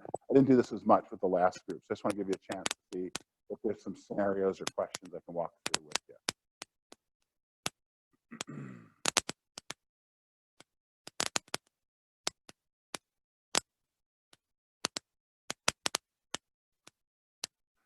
I think I will say this, a lot of this work, especially when you're getting a lecture or having a talk on this, the temptation is to see this as a rote, set of expectations. We talk a lot about threat assessment. One of the cautions I give is that you want to pay attention to having a good process and a good awareness, but you also want to bring yourself into it as well. So my hope is some of these ideas are going to be good for you and helpful for you, but the idea here is also that you need to bring yourself into it. Some things that work for me might not work as well for you. I think a lot about humor. One of the things that makes me a good presenter is I use humor a lot in my conversations. And I've honed this because I travel a lot. And I know things like the jokes that land here in California aren't the same jokes that land in Cincinnati or Missouri or Alabama, right? The kind of stuff I say in Seattle surprised me because I thought I was the liberal in the room. Until you go to Seattle, I'm like, oh man, that's weird. I'm not the liberal in the room anymore. And then I go to Kentucky the next day. So I have a good sense of timing. Kentucky, I'll tell you this story. I'm in Seattle and they were like, bless their hearts, this is my Southern, right? They were like, so we just don't like the term microaggressions. Can you use harmful language? And I'm like, you just microaggressions? Is that like 5 of you get this example, but I'm like, I didn't know where I was. Like, that's weird for me. And then I literally went from Seattle to like Justified Timothy Oliphant, Kentucky, like way into the like Boyd's coming out of the hill and stuff. It was weird. And I'm there, and in some ways these were my people because I lived in Kentucky for like 7 years. Like I get along, and I get up early and I go to breakfast, and I'm at the town breakfast. Hand to God, the like mayor, the pastor, and the town selectmen are all at like a table here. I'm like, this is exactly what I expected. There is this guy, I used this picture in one of our trainings. He's in the back sharpening like a Paul Hogan like knife, like one of those big, like, that's not a knife, like, and just full on sharpening it at the table. And I'm just like a good like 8-inch knife. He's just like filing it like sling blade style. I'm like, what is, all right. And like that was normal there. So that's part of the challenge that you have with applying these things. Like with humor, sometimes it'll land, sometimes it won't. I also say when you're using humor in crisis de-escalation, just be careful. If you don't know what you're doing, it cannot work, right? It's like cooking with curry. If you know what you're doing, it's delicious. You just can't go like, I'm going to cook with curry today and see how that works out. It never works out well. So like humor can take a turn quickly, right? And same thing with all of these techniques. So I would say try some of them out, see how they relate. And if something doesn't work, that's your signal to try something different, right? And that's why I've given you 5 or 6 different approaches dealing with folks. And in that guide, there's a number of things. You have like a toolkit to be able to approach. So as a reminder of this, I like this little clip here. You ever like following the advice of a GPS, right? And there's been traffic, or there's, the GPS says go this way, and you're like, yeah, but there's a construction zone there, and I'll drive into that tree. So when you're doing this kind of work, be sure that you're also working in your own common sense and safety as you work in. I grabbed this clip from The Office, so if you're a Dwight and Michael fan. Good point, Dwight. Make a right turn. Wait, no. It means bear right. No, Up there. it said right. It said take a right. No, look.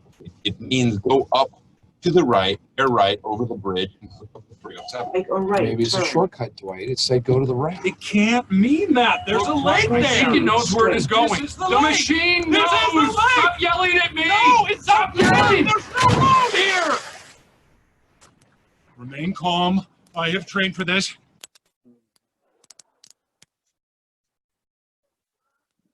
Oh, Dwight.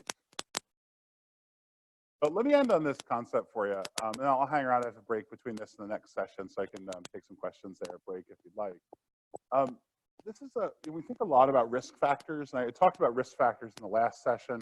There's some of those in that companion guide, and if you go to that NVIDIA tools site, just a lot of information on risk factors for violence. Let me talk just briefly about protective factors. And what I want to do is highlight a couple of these for you. These are the things that I would encourage if you're doing resiliency, if you're trying to help students be able to overcome challenges, if you're really working on strengthening the scaffolding, right? So if we're doing like threat work, we can do that in 2 ways. We identify the triggering events, the things that make it worse, but we also want to look at the things that make it better. If you think about AA for a minute, like Alcoholics Anonymous, if we have that program like that, it does 2 things, right? It identifies the things that make the drinking worse, right? Like being with this certain group of friends, having 1 beer turns to 10 beers. So they identify the risk factors. If every time you're happy, you're having a drink. If every time you're sad, you're having a drink. You think of a time when you were sad where you weren't drinking. No. Again, a little reflective for some of you today. Sorry about that. That's the way we look at the triggering events, the things that make it worse. So when we look at risk factors for violence, same kind of thing. We think about what are the things that are going to make it worse? What are the trigger events? But we also want to look at what's the scaffolding, what's the support we put in place. So we look at students who are successful based on retention research, as well as research related to violence prevention. These are the things that we found. Social connection being so huge here. That when we help people connect socially to others, it can be really effective. And what I don't mean here is like having all the friends. For me, my Myers-Briggs is an ENFP, which I know some of you are like, not a really surprise, Brian. I kind of feel that. My wife, though, is an ISTJ. So if you're following along at home, that's the exact opposite personality structure on every one of those elements. So I'm very extroverted, she's very introverted. My best day is like at the Abbey in New Orleans, French Quarter, all my friends, 30 people buying shots, having a great time. She's like, thank you, right? Other woos are like right there with me. You can come along, PBR and some Fireball. We'll take care of you. That's kind of me, right? Oh, it's being recorded. That's not going to end well for me later in my life. Hi, Brett. So on the flip side of this, though, her best day, I mean, she has like, I have all the friends. She has like 4, and I don't think she likes 3 of them. And she's all like hamster balled up, like pushing other people away. Like, so it's not, when you see social connection, it's not like you have to have all the friends and all the connection. It's what feels good to that person, right? That kind of connection. So looking at the student and saying, are there outlets that they have, gaming groups, sports team groups, book clubs, anything that could help that social connection piece. The perspective taking, right? So the ability to look at a problem and see it from a different perspective. We suck at this as a country right now. You just have to look at politics. We're not good at this, where we can tell another person, well, we disagree about this, but I still respect your ability to have a different opinion. So part of our healing and part of the violence prevention that we're working on now in our programs is really a focus on how do we do this kind of civil discourse? How do we build the ability to agree to disagree? You know, and that's a kind of a low bar, but at some stage, how do we get to that place without becoming violent? Having professional and academic engagement, what we find time and time again is that when people are engaged in a setting, when they have academic success or work success, it's keeping them away from the more serious targeted violence, the campus shootings, but it also is a way to engage them long-term in success. Having nonviolent outlets, when someone is frustrated, marginalized, hurt, in pain, hopeless, and desperate, the solution to that has to be a place where they can feel some connection. Now, the challenge here is that some people might feel that and they're part of like the KKK. I don't want them to feel good, supportive connection from other KKK members. So you've got to be careful that you're not creating a social support network that group is moving towards targeted violence, right? So in other groups, the ability to talk to each other, to have conversations, to grow and to learn. How do we create those safe places? And here's the challenge for us, even if we don't agree with the other group, how do we create a safe place for them to have those conversations, right? The idea here is the last one, having a sense of social safety. I describe this one as your fox den. It's the place that you call home, your cheers moment, right? Where you can go to a place where you can recharge. For me, it's my balcony overlooking Bourbon. There's a little plant, I have this wind chime. It's my happy place. When I'm having a rough time, I think about that. I love people watching. I don't think I've ever turned on the TV at my apartment. It's 2 a.m. Amber's lost her shoe somewhere on Bourbon Street. They're yelling at each other. That's my TV and my entertainment. Just good stuff all around. So you find your place, whether it's a quiet, reflective place, a loud, noisy place. Is there a place that you can retreat to and feel good? And so when you're working with students, it's an odd kind of question to ask, but if they're struggling and having a difficult time, to ask them this fox den question. You know, is there a place that's safe and warm for you that you can return to recharge? And if not, have at it with your solution-focused harm reduction programming. Let's find one for you. What do you like to do?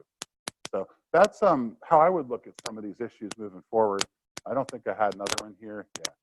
So for me, we covered a lot of things, and I'm trying to mix up the programs a little bit, so I'll do that again with the last one as well. So if you are staying, it's more staff-oriented, so I'll try to mix it up again so it's not repetitive each time. My hope is that you got at least a couple ideas as you're moving forward working with students. That course pack just has so much great stuff in it. And I will encourage you as well, I'm going to pop my email back up on the screen. If you have a question I didn't get to, if you have a problem that you're dealing with, a difficulty, even if it's off topic to this conversation, I have conversations with people all the time. So if you have a question, just throw me an email. I'm really good at getting back to folks. Happy to talk to you more and maybe give you some other resources to help out. Sound okay? Cool. I'm going to hang around for questions afterwards. So if you have them, I'll just be up front. Otherwise, have a great rest of your day. And thanks for having me here. Appreciate it.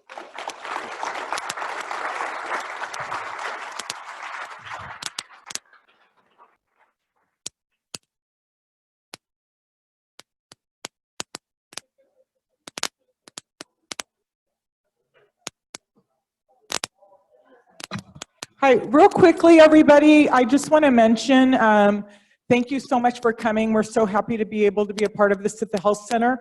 There's a couple things on your desk. One is the quick crisis guide, which has some local resources and our community resource fair, but also we are partnering with mental health transitions this year on the Journey of Hope. It's a program that they've been doing for many years in the South County, but we're bringing it to North County and our North County campus, and we have a speaker coming who is he's a comedian and college student. He spoke at over 600 college campuses about his experience with depression and anxiety. And so we're really, really excited about the opportunity to be working more closely with mental health transition and our community. There'll be lots of community providers there helping to talk about the services that are available. But we're excited to have Adam come, and there's a couple cards, but there's some flyers out there. We'll be sending out emails about it, but really encourage your students to come too. He's a funny guy. He gets really good reviews. He has some YouTube sites and stuff. You can check him out. And students love him. So we're really hoping to get our students to come, meet him, and start that conversation about what it's like to experience depression, anxiety, and have Cuesta be a safe place to talk about it. And he's really good at kind of introducing that to students in a safe way and also bringing some humor to it. So just wanted to let you know about that. Once again, thank you for coming, and just let us know if you have any other questions.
We still have plenty of food, so if anybody's still hungry, you're welcome to go over and get more chips, more salsa, more beans, whatever you want. So help yourself.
Hey, everyone.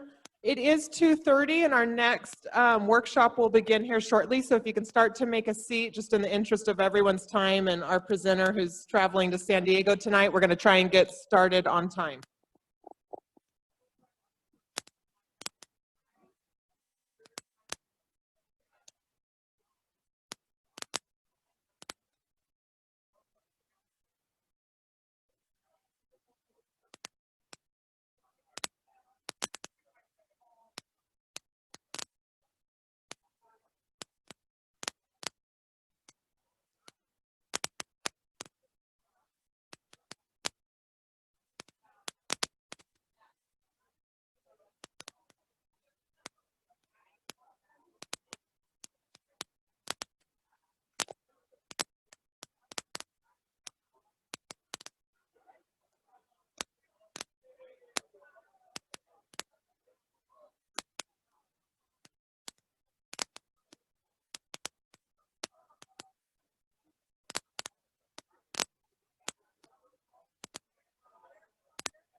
Well, let me understand how many folks here have already seen it. So more time to mix it up. It feels like a lot of these folks have seen it. But I mean, I could do some of the This one, yeah, this one is a lot of, I think the one, I think what I had, maybe you didn't get this from them, but I think what I told them the traffic one would be a bigger group of like small group that will would be the left one.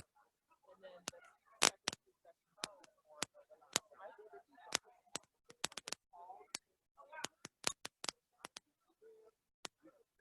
yeah, maybe they didn't.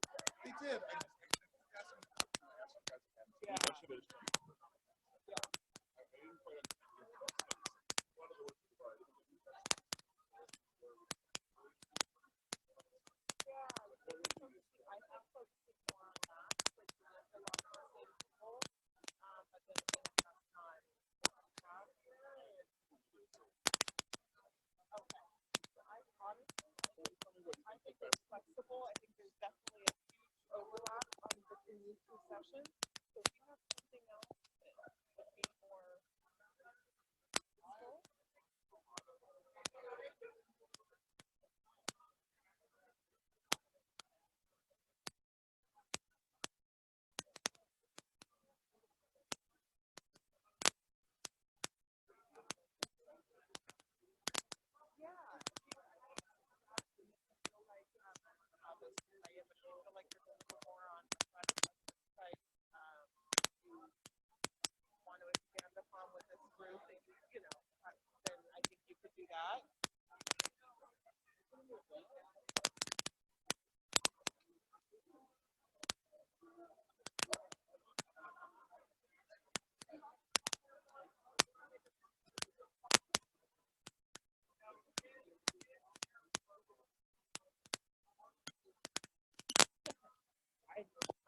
in case nobody is going to complain or hesitate if anyone's on the and then what do we want to run?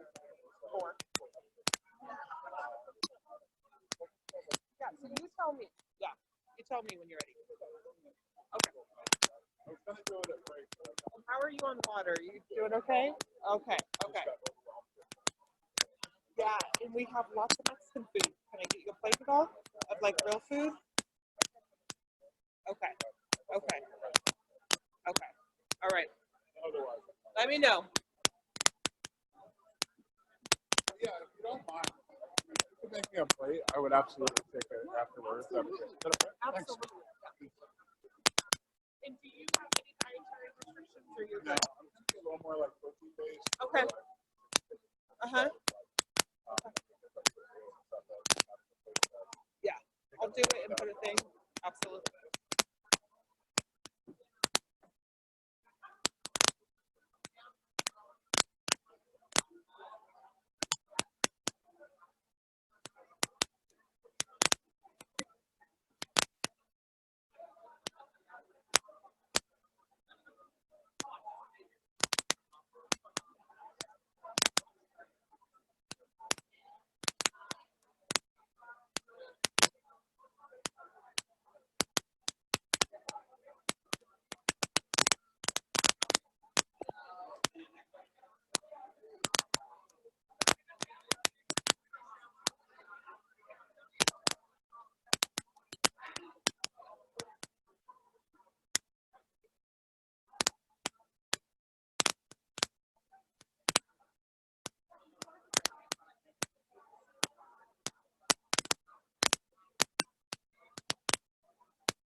All right, hey y'all. I think we'll get started back here.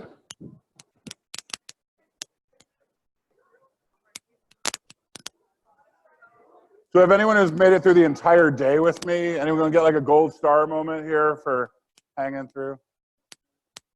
So I was talking a little bit at break with a couple of you, and also just talking a little bit with the host on kind of this last program and how we're gonna move forward. Just by a show of hands, how many folks were just here in the last session? Yeah, there's my problem, right? So I definitely could go over some different things. I went over some of the slides. There was definitely some other stuff on threat and dangerousness. Honestly, though, I just don't want to bum you out for the rest of the day. So I never like to end on a threat program. So if you want that information, I absolutely can talk about it a little bit. But I thought it would be fun. One of the nice things about being the president of NVIDIA is I develop all their stuff. So I have like 20 hours on my laptop of stuff. And sorry, 20 days of trainings on my laptop.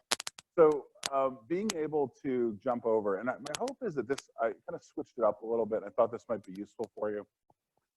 Really talking about stress and burnout.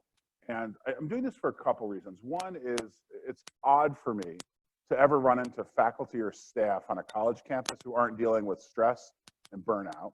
The second point is I kind of love this program because it's a train the trainer program. So the things I'm sharing with you, you can be like, Brian, I'm not stressed. I'm just living my best life ever. That Zen dog, that's me. I'm good. I'm just rocking it out. And that's fine. But the thing is, all of these concepts that I teach to you to reduce stress and burnout are things that we also teach to our students. So while we're working with these different groups, I think it's a great opportunity to shift a little bit there. I also had a couple questions about microaggressions and working with different cultural groups and some of the challenges there. So I want to work that in as well and leave maybe a little bit more time for questions. So is that okay with everybody? And so much that I'm doing that anyway. Okay, great. Because otherwise I'm just doing the same program again. And I just feel like there's enough people here that probably would like something a little new. But to that end, let me start with questions. Are there things that you were hoping to get out of today, or maybe had a scenario based on our last meeting that you wanted me to cover? Just really anything floating around that I could share with you before we jump in.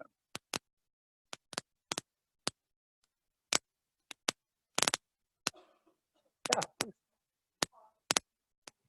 Yeah.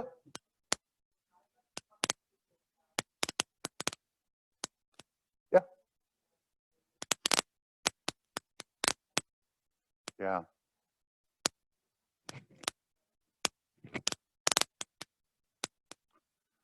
Yeah, it's really great the way you phrase it. So the idea of like, how do we deal with the impact of disruptive behavior on others who are, there for it? When I think about that question, one of the things that comes to mind first is just this idea of the acute crisis versus chronic and ongoing. So in an acute crisis, and I would describe that not as like a little bunny of a crisis, get acute, see, dad puns, right? You've survived the day without dad puns so far, so I feel like I had to get one in. So an acute crisis is something that happens and is resolved. So if you're dealing with someone at a moment of threatening violence, the more dangerous end of the spectrum, we're really just dealing with how do we get that person to safety? How do we get emergency services involved, a 5150 eval to occur? We're really trying to get that area contained. And then we move to the postvention. How do we deal with like picking up the pieces of that? So if you have a student who's throwing things in class, who threatens suicide, who makes a threat to hurt another member of the class, we really always have to start with emergency reaction to that, making sure that we're getting everyone safe. Once that's occurred, then we're dealing with the kind of cleanup afterwards. I talked last session about the Goldilocks approach, that we don't want to be too heavy or too light. We don't want to be too hot or too cold. We want to always be in the middle with our interventions. So what I don't want to do is overwhelm the community with all the interventions. We deal with this a lot after like a student death on campus. Everyone's reaction is someone died. So what we need to do is have like a team of therapists to send like paratrooper style onto campus. And the problem is this, the same problem we have with like antibacterial soap. When we deploy our best resources first, we don't have anything in reserve. So when I'm thinking about a response to a major crisis or a major classroom disruption, while we might have some folks on campus who are great counselors and really good and trained in this area, I'd also like to take a village approach too, to give people an opportunity to try to step up and help each other a bit, kind of lean on some of the experts in a more of a consultative role. Because what we're going to deal with, especially after like a student death on campus or something more serious, is complex grief, our existing clients having a difficult time. There's already going to be some ripple effects that impact the counseling center. So putting them on front line for some of this response might be a bit much. But I'm really detecting more of your question is about, if there's a disruptive behavior that you're dealing with and it's impacting the other students' learning environment, like how do we manage that? First off, we have to be sensitive about FERPA, right? So as a faculty member, we want to be cautious about, or a staff member, getting into a lot of detail with that person and with the class about details about what's going on. That would be one of those times where we would be seen sharing outside of a legitimate educational interest. So we have to talk a little bit more in hypotheticals. If the students left the school, there's a little more leeway to have that conversation with the class. If they're coming back, they might even be in the class while you're trying to have the conversation. It's a little harder to do. So it's back to that art and science piece of things. I'm trying to find some good practical bits of advice for you. I think finding that middle ground, the middle way is really where you want to be, giving it some space. Almost like what I did here. I lectured, I talked, but I said I'd hang around for other questions. So almost creating like an environment where people can come in. Yeah, please.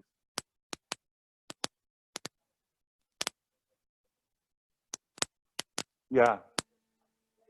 Right. Yeah.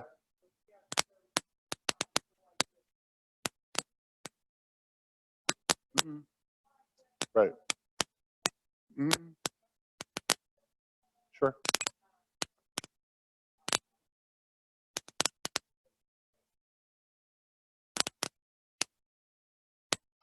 Yeah, or just kind of arming y'all with tasers. I think just like zap them and don't. No, do not. No tasing. We covered this earlier. Yes, absolutely. Yes, absolutely. Yeah. Mm-hmm. I love that.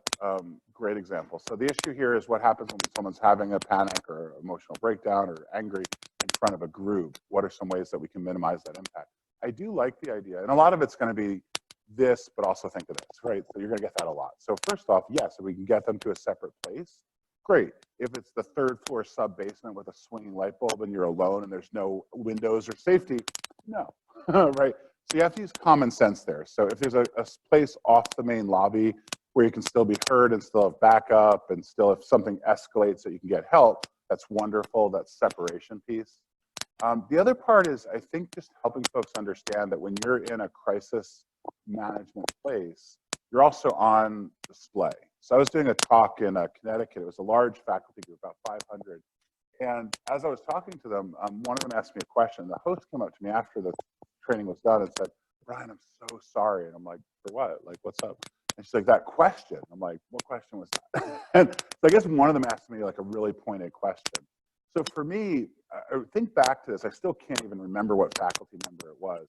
If you can handle crisis with a sense of equanimity, that whole Zen dog kind of thing, it also gives you an opportunity to demonstrate to the group this teachable moment. So there's this benefit, right? So if someone's basically flipping out and having this massive mess up in your office, if you handle that well, what you just did in a meta communication to everyone who's watching, you basically told them that you could handle stuff. And it's very reassuring and a chance to demonstrate grace, mercy. So, and I think in a crisis, it's just that, it's a crisis. So you can plan for it up until a point, but then there's a lot of, because what if this is happening at night? What if there's not as a lot of resources on board? What if we get a mob mentality coming together? So I can give you a couple pointers, but each crisis in and of itself has a bit of a context to it. But the idea of trying to overarching, moving the person away from the crowd is smart, as long as you can do that in a safe way. So having a side room to be able to do that. The listening stuff, so critical. So instead of being in a place where you're trying to argue with them, if you can drop back into a listening mode, and I'll jump here in a second. One of the things I think is such a universal truth is people yell. I have this book idea of yelling with a gun at some point. I might do something with, but I think it relates to mass casualty shootings. When people get to a point where they feel so disempowered and angry, and they feel like yelling or sometimes picking up a violent instrument is their only way to express themselves. One way to, I think, address that is to give them other opportunities to express themselves. So when someone's yelling at me, for me to say, Tell me a little bit more about what you're saying. I can't understand when you're yelling. I want to listen. So if I go full on active listening mode to that person, they typically stop yelling because they're feeling hurt. So think about the last time you yelled, right? Usually it's because you weren't feeling understood or listened to. So if the other person listens to you, then the idea is the transitive property, right? They don't need to yell anymore. But that's worked a lot for me. The other thing you can do, just a brief trick I will, is to say if someone's escalating violently, like they're kind of all up in your face, like sometimes taking a step back and saying, when you do that, it makes me feel like you're going to hit me. Are you going to hit me? And what ends up happening for that person is you're usually calling to attention their escalative behavior and kind of where it's headed. And I'd say 9 times out of 10, they say, no, I'm not going to hit you. I'm just pissed off. But it's a bit of a heads up to them that their behavior is escalating. And if you say the same thing, like when you act like that, it's making me want to call the police. Lose that phrase and put in when you're, it seems like, I like Columbo, you know Columbo, Peter Falk. I like his step down, rumpled coat reaction of like, it seems like you're about to hit me. Are you about to hit me? So that kind of reflection to somebody can be really useful to help take their temperature down. Because the unsaid statement is, if you are, I need to call the police. Do I need to call the police? When you say police, then it becomes, they start ramping up again. But yeah, please.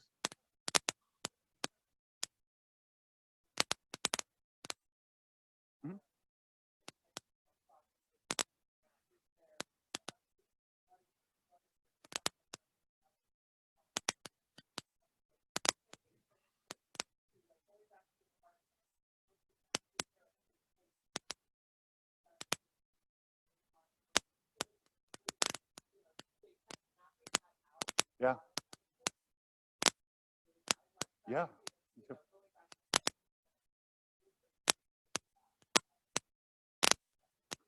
Yeah, like what do you do with people in a line, right? I mean, something as simple as like having some type of food service, having, and even if you have limitations financially, we would do things at the counseling center, like someone might bake. We were big cookers at Western Kentucky. Carl and I used to, he'd be making like rangoons in the back. I'm frying up pancakes on every Friday. So we were just cookers there, right? So the idea of making something for the students during high stress time can be useful. We've watched some schools during high stress times at finals doing like the petting zoo. They're like bringing little Sebastian on campus. I'm like, what? What's this? Like, I was doing a training in Jersey, and he was like, I'm sorry, can we end your training like 10 minutes before lunch? We need to walk the miniature horses through. And I'm like, yeah, I think that's okay. We're all like, they had little sneakers. It was great. So, I mean, things like that might, help a little bit. Or looking at lines, like people don't like being in lines. So having some creative way of dealing with that. But looking at it from a systems approach, I like too. Are there certain people who get triggered a bit more? Are there certain scripts that we start to fall into that aren't very helpful? So, having a good script when you are working with people, and you said financial aid was the, or was it the registrar? No, I was trying to get the context. Yeah, but for financial aid, it's like FAFSA stuff, people filling out their forms wrong. The problems are repetitive, is what I'm saying.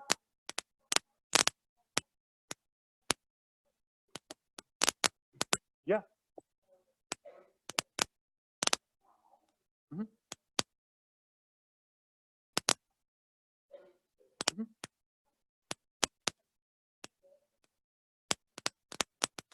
Right. Yeah. And I certainly wasn't picking on financial aid or the registrar. Yeah, I know, right? I mean, for me, you look at those examples, right? Like there's things in each area, like Res Life deals a lot with like the room checks, or, conduct might deal with, frustrations of getting a letter and not knowing why they're here. So there's going to be repetitive problems in every frontline office. And is there a way to slightly adjust some of the ways we communicate and do that? We had one problem at a school where the financial aid office, again, would shut down at like 4:15 when the school closed at 4:30. And they did that to kind of solidify their books and figure out everything. Kind of finish up the day and make sure all the things were justified. And the problem was the students, like in a zombie apocalypse, once they closed the curtains, would always be like pressed against the wall. At 4:17, like I can still see you in there moving. And the problem was the system solution they had just was never going to work. Like you were never going to teach the students well enough to just, this office closes 15 minutes before all the other offices. So that's where for them, they asked advice. I still don't know if they did it. But I'm like, you closing the shades isn't going to solve your problem, right? You're going to have angry, pissed off students who are rushing to your office. It doesn't matter if you send them emails. This is a problem that's going to be continual. So I said, think creatively. Is there a way to do a swing shift? Have some people stay, come in later, stay. But just being creative about things, especially with systemic problems around certain areas and time, can be useful. Simply putting up a sign about it doesn't really work. Sometimes, in the counseling center, we did academic testing for like the math department. That was a great time where a student came in with a math question about their testing exam and they were in the wrong place. So we had a little card that we could hand them that would tell them all that information. That was a good use of a sign. You telling students like, we're closing the office early, or you have to fill out your form on time, or you're not supposed to be using your financial aid for rent. Like those are the kind of signs that don't work as well. But yeah, other questions? We're more deep in this one. Please.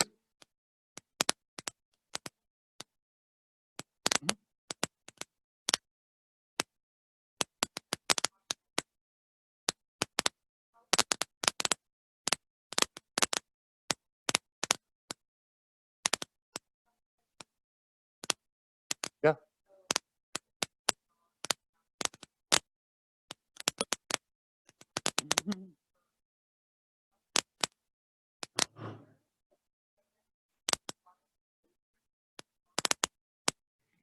Right.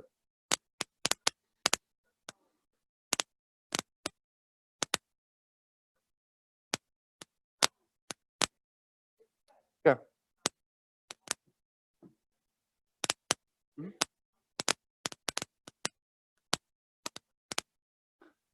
Yeah. No, I think that's a good comment. I guess I would start with the idea of kind of acknowledging that, we need to take care of each other, and that's a helpful thing. I think also trying to move, this wasn't what you were saying, but move away from the potential, like a venting session where you're just like bitching about the student's bad behavior. I think that kind of, right, for sure. That's going to happen anyway. You don't need to plan for that, right? But I'd love it if there was a way to do that in a more structured way where there's like a check-in. And I think a lot of it comes from leadership down. So if there's a way to have even like a department head in a certain area have a process, it's not a difficult thing to do. We do this more formally with like critical incident stress management and debriefings. But that process of just simply sitting down, carving out some time, I think is first. Like, let's grab a half hour. Let's just check in with everybody around the table. That's about it, right? Like, is there just a chance to kind of go around the room and check in and see how people are doing after this? And that to me is such an investment in like self-care, and it's going to, again, pay those dividends down the line, just checking in and making sure your staff are feeling okay. Because if you neglect them, what ends up happening is that comes back in negative ways. It's kind of like whack-a-mole. Like you're like, all right, well, that's the rule. Like, sure, but this is going to have a negative effect over here. So a lot of it's systems oriented, which is what I'm feeling. Like as soon as I said, let's top down, you're like, I mean, it's hard to build that from like the bottom up. So the idea of having a department head buy into that idea, I think, would be helpful. And the process itself, again, is not a difficult one. It's just carving out space and time. There's a video that we have that's related to this topic around stress and burnout called I Matter. And it's a video that we have up on the NBITA website. But if you send me like an email or something, I can send it over to the host that you guys can have it on your host website. But it's about a 90-minute video just on stress reactions. And it's mostly for BIT team members, but everything in there is very much related to what you were just saying. Like, how do we take care of each other if we're kind of the caregivers taking care of the students? Definitely. Yeah, you're welcome. And we'll hopefully be able to talk about some of this here today. So I'll work that in. Other questions before I jump in a bit?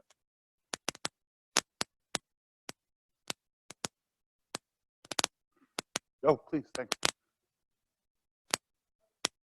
Yeah.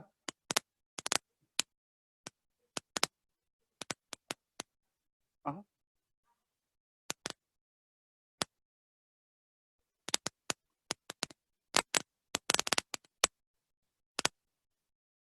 Uh-huh. Right. Right. Yeah, yeah, right. They're like kind of peering in. I like it. Yeah. Right. I mean, it's really about doing good boundaries, which is another program that we've done before. Like, how do we create boundaries with our students? Let me give you some practical advice with it. I think for me, it's short declarative sentences, not overthinking things. So if I have someone, and I definitely get what you're saying, like there's no good deed that goes unpunished. Like you do all this work and they're like, oh, you get me, and like you're good, and like we're buddies now. I'm like, yeah, sure. And then they're just like attached. Like every morning they're like there. So I think I get really just direct with things, and I don't try to. And it's hard for me because I don't, as a therapist, I don't like to make people sad. I don't like conflict. Like that's my whole thing. I can deal with it, but it's not my happy place. So if I'm dealing with someone like that, like even with a client who's overstaying and like I have another client coming in, I'm like, I start with like a positive. I'm like, I absolutely love talking with you. However, I need to see this next person. I need to take some time to do that. And even though they're going to be a little crestfallen, I'm like, but I have things. I'm like, you do. But when I'm talking to you, I want to make sure that I'm giving you my full attention. I also want to make sure I do that for other people. It's part of my job. So it's that kind of conversation with them. But I have to own it's hard, because you don't like to make people sad and you don't want to push people away. But I think most folks can understand that there's going to be some kind of limits to the amount of help that we can give. I think that's really about setting good boundaries as we're working with the students. Trying to think of some personal examples where I've had some success with that. Yeah, I mean, a lot of it's just having those short, kind of simple sentences, not overthinking it. Like, I would like to talk to you more, but I do have to go do this task now. You can get into, I don't want to say like splitting, but you can get into kind of passing the good cop, bad cop a little bit. Like, I'd love to just sit here and talk to you all day, but my boss says I have to do my job. So sometimes you can find someone else who can do that. This taskmaster is keeping me on point. And then it depends on the student, right? So if this one student is like just such a detriment to most of the campus, then your one relationship with them, that you might extend a little bit. So our counseling center, for example, would do like typically one session a week with people, unless there was a student where having them in 2 or 3 times actually helped out the entire campus because it helped contain some of their behaviors, right? Yeah, I mean, so that to me is some of that kind of, as you look at the case and think about it, like, does this make some sense? But I kind of said whack-a-mole a couple times. You know that game, right? Like you hit the one little thing, it's like, and then it like pops up over here. Like I get that from a counseling center perspective, like, nope, they get 6 sessions and that's it, and off they go. The problem is though, you terminate that. Like you can go off campus, here's your referral list, but then they don't go because they don't have a car, they don't want to pay the copay, for whatever reason. And then their problems are all still there, but now they're bothering lots of different people around campus, not just the counseling center. So it's looking at each case, I think, individually and making some of those decisions.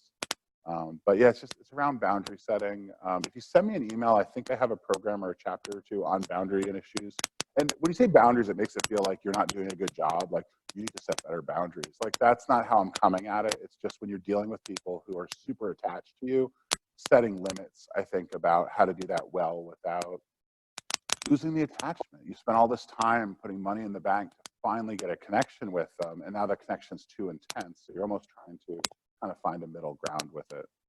Let me tell you this last story. So I had a patient who had borderline personality disorder, which is a particularly difficult problem to work with. It's described primarily by individuals who have overly intimate connections with other folks, but they don't sustain.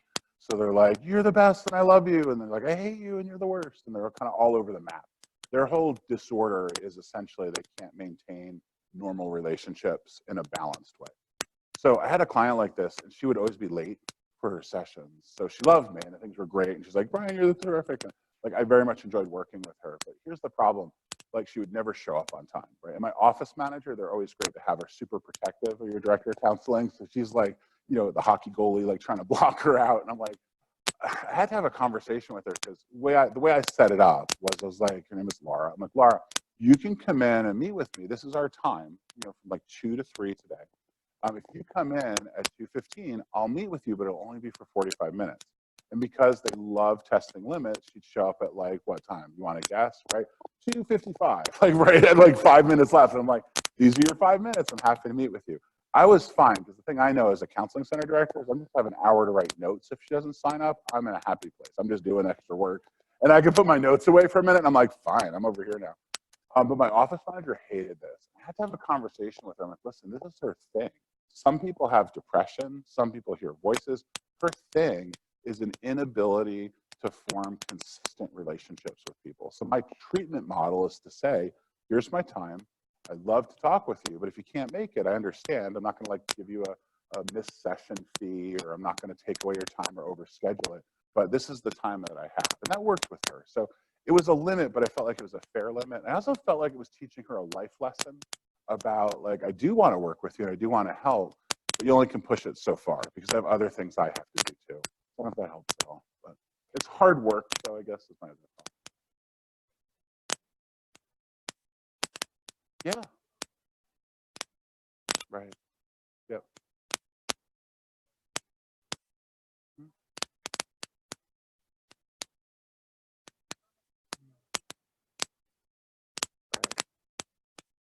Yeah. I mean, you're a place where they feel safe. I mean, that's actually should be seen as a good thing, as long as it's not, I think, getting in the way of your work or stressing you out. Like, that's the other piece of this, that you can be a great safe place for them, but if you're starting to feel like, geez, this is getting a little too much for me to manage because I have other things I'm supposed to be doing, then I want to pay attention to that as well. Because there's only so much that we can give while we're being effective. Sure. I think there was another question over here maybe somewhere, but that was a while ago, so I don't know if they've faded. Yeah. Oh, okay, cool. Yeah.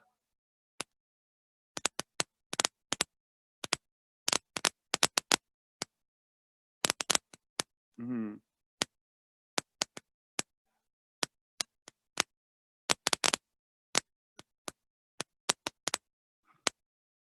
Yeah, I mean, a lot of it, so the question is, how do we de-escalate a student who might not be aware of what they're doing or how they're escalating? You know, part of it gets into where it comes from, right? So we can think of someone who might be on the spectrum, for example, who's not aware of how these behaviors are impacting others. People from other countries sometimes will come in with different sets of expectations about closeness, close talkers, far talkers, body language, even just self-care is different in different cultures. There's lots of reasons why someone might have that challenge. And they're in this case with your escalation. I would go back to what I said earlier, that it's pointing out to them that this might not be your intent. However, when you're talking this loud, it makes me feel worried for my safety. And those kind of I statements can be really powerful. And here's the exception to the rule, like Dwight driving the car into the lake. If you try that and they start to get more aggressive, then don't do that again, right?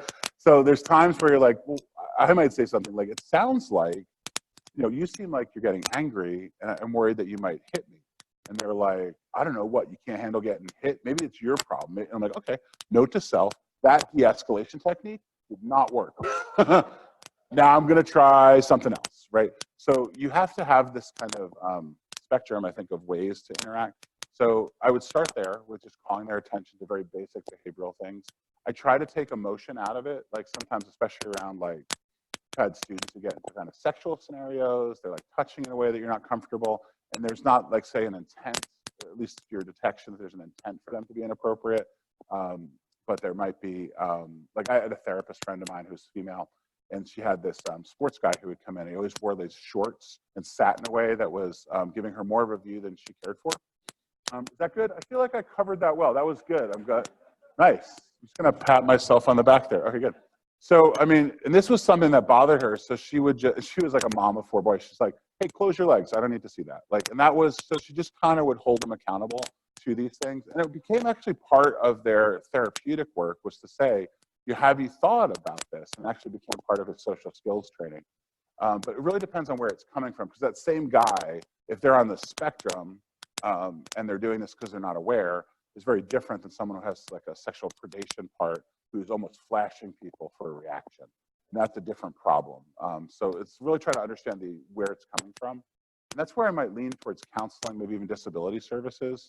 Hopefully you're not either of those places, because you're like, oh, I can talk to myself, I guess. But I mean, those 2 places might be places to give you some more info about what would be a good kind of action plan dealing with that problem. But I think just helping people become aware that what they're doing and saying can be really a reflective, good exercise. I think there's another question somewhere, maybe.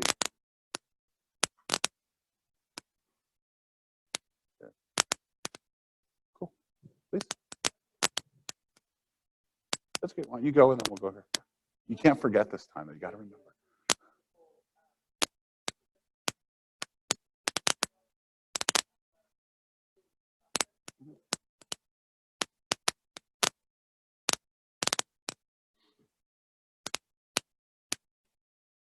Yeah. So, if you're feeling threatened and you're feeling like your safety is at risk, I mean, I always kind of start with the systems piece, right? So I like to cover some basic areas like you don't want to be in a room alone with people. You want to have some backup plans.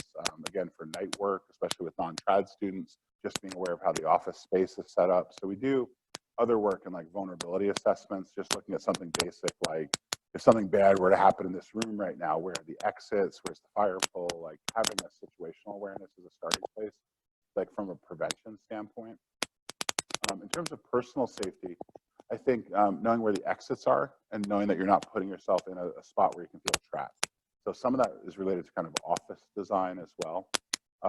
I think the listening above everything else and asking open-ended questions can be helpful. There's a hostage negotiation cone, if you will, about if they're talking, they're not shooting. So we talk about the idea, and this is like much more extreme work, right? But in like a hostage negotiation, if you're trying to take someone, kind of calm down, to eventually kind of surrender themselves in a barricade situation, keeping them talking about just about anything is useful. So I think for me, it's seeming genuine is first. Like, I don't think you can like play them and be like, oh, so tell me about the weather. Like, they're like, you're just asking that question because you just think I'm going to hurt you. So it has to feel genuine, but asking them questions that get them talking and maybe expanding a little bit, even outside the incident right now, can be useful. So we talk about like hooks and barbs. So for me, I'm trying to find hooks to kind of pull the person out a little bit more, talking and de-escalating them. The barbs would be anything that I say that gets them angrier and starts to escalate. So I'm almost like playing that, remember that childhood game Memory, where you'd have like all the little cards turned over and you'd be like red balloon and it'd be like green ladder and it'd be like yellow sunflower, hey, they match. I'm almost playing that game where I'm looking for, are there matches, are there hooks that I can kind of pull that person in with. But having some safety awareness is good. So for every office on campus, you should have like I was going to say safe word, but that's probably a different issue. If there's an alert word or something, like that's important. Like if you're dealing, like say in the counseling center and you have someone who comes in, for us at our counseling center, my office manager knew for all of our staff, if I came to her and like opened the door and said, hey, Julia, can you get me a cup of coffee? Maybe a double half-calf soy latte, thanks. That meant, first of all, she's never gonna get me a cup of coffee ever. So it's like not 1950s Mad Men. So we clarify that right up front. That was never happening. If anything, I brought her coffee. The second point was coffee was our code. If someone asked for coffee, that meant the situation was bad. If we kept adding things to it, so what that takeaway for her would have been was like, I need to call the ambulance right now, maybe the police. So anything I would add to the coffee. Also, if you pick a code word, please don't pick a dumb code word. Like everyone knows get the red folder, or like, can you page Dr. Strong for me? So I'm sorry, if some of you have that, they figured that out. I gotta tell you, they were able to, to sleuth that code word y'all came up with. Even if it's like the orange folder, it can't be any hue of folder. Like be more, take my coffee thing, use that, right? But yeah, I'm always listening in the hospital, like if in the hospital, like paging Dr. Strong, I'm like, yeah, that's not good. That's not. So have a good code word. Sometimes panic alarms. I don't know if you guys have this here on campus. Those are good. Those can be both static or portable. And then the idea of panic alarms are expensive. I've actually seen schools use like garage, like the door chimes. Like if you have like a one-way chime, say your office can't afford to be on the panic system, to have just that chime. So if someone takes someone in the back and they're talking to them, they hit that button, then it rings the chime by the front desk and they know to call the police. So whatever system you come up with, sometimes cost is an issue. Just having some type of preventative system in place to deal with that. But then having those skills with the individuals about keeping them talking, for sure. You still remember?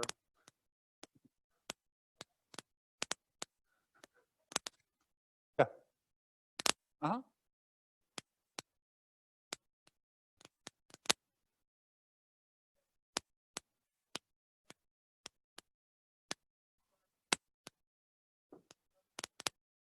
Mm-hmm.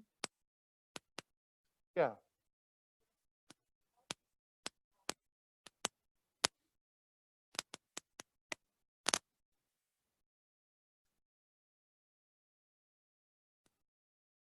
Yeah. Can you? Right.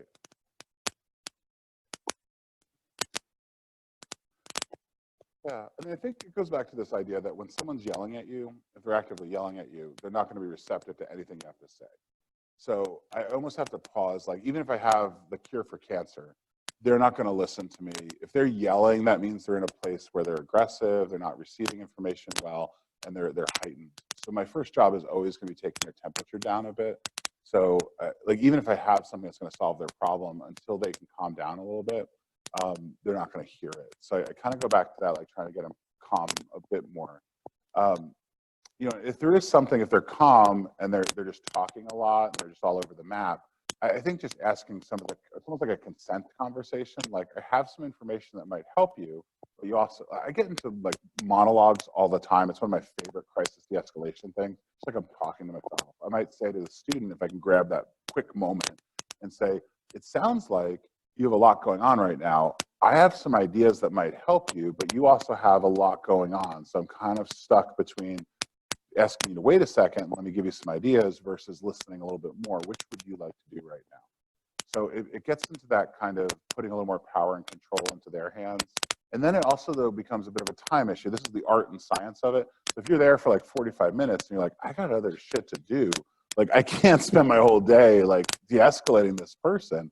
Like, at some point I'm going to need to tap out. I might start to say that too. I have another 10 minutes or so to be able to talk to you, but then I have to move on to this other task. And I'm smart enough to know too that I might say, you know, give yourself a little leeway within that 10 minutes. So if you know you have 10, say, I have another 5 minutes. I have some co-authors I'm working with. They're not good writers. I love them as best friends, but I just know them well enough. So I'm like, here's your deadline. It's February 1st. I know in my head the book's actually due March 15th. So I've given myself a month of a deadline, because neither of them are going to get me anything by February 1st. That's when the guilt kicks in. So I feel like by February 15th, it's going to reach a good percolation. So I try to think like that way with it. So if I'm dealing with a person where I know I have a time lapse where I need to stop at some point, I'll give them a deadline, but I'll also give them a little room on that too. Deadlines, though, are tricky, right? Because sometimes that pisses them off. Like, you don't have enough time to talk to me, and it's like, now we're escalating again. So at some point, just realizing, you know, your resources and your ability to help have to, you have to have those things. So if you're really stuck and you don't have that resource, that's just the nature of it. So I hate to say that they're just going to need to go escalate or call the police, but at some point, the crisis has to end. Let me show you a little bit of the stress stuff if I can, and then we can kind of pause for questions as well, if that's good with folks. Cool.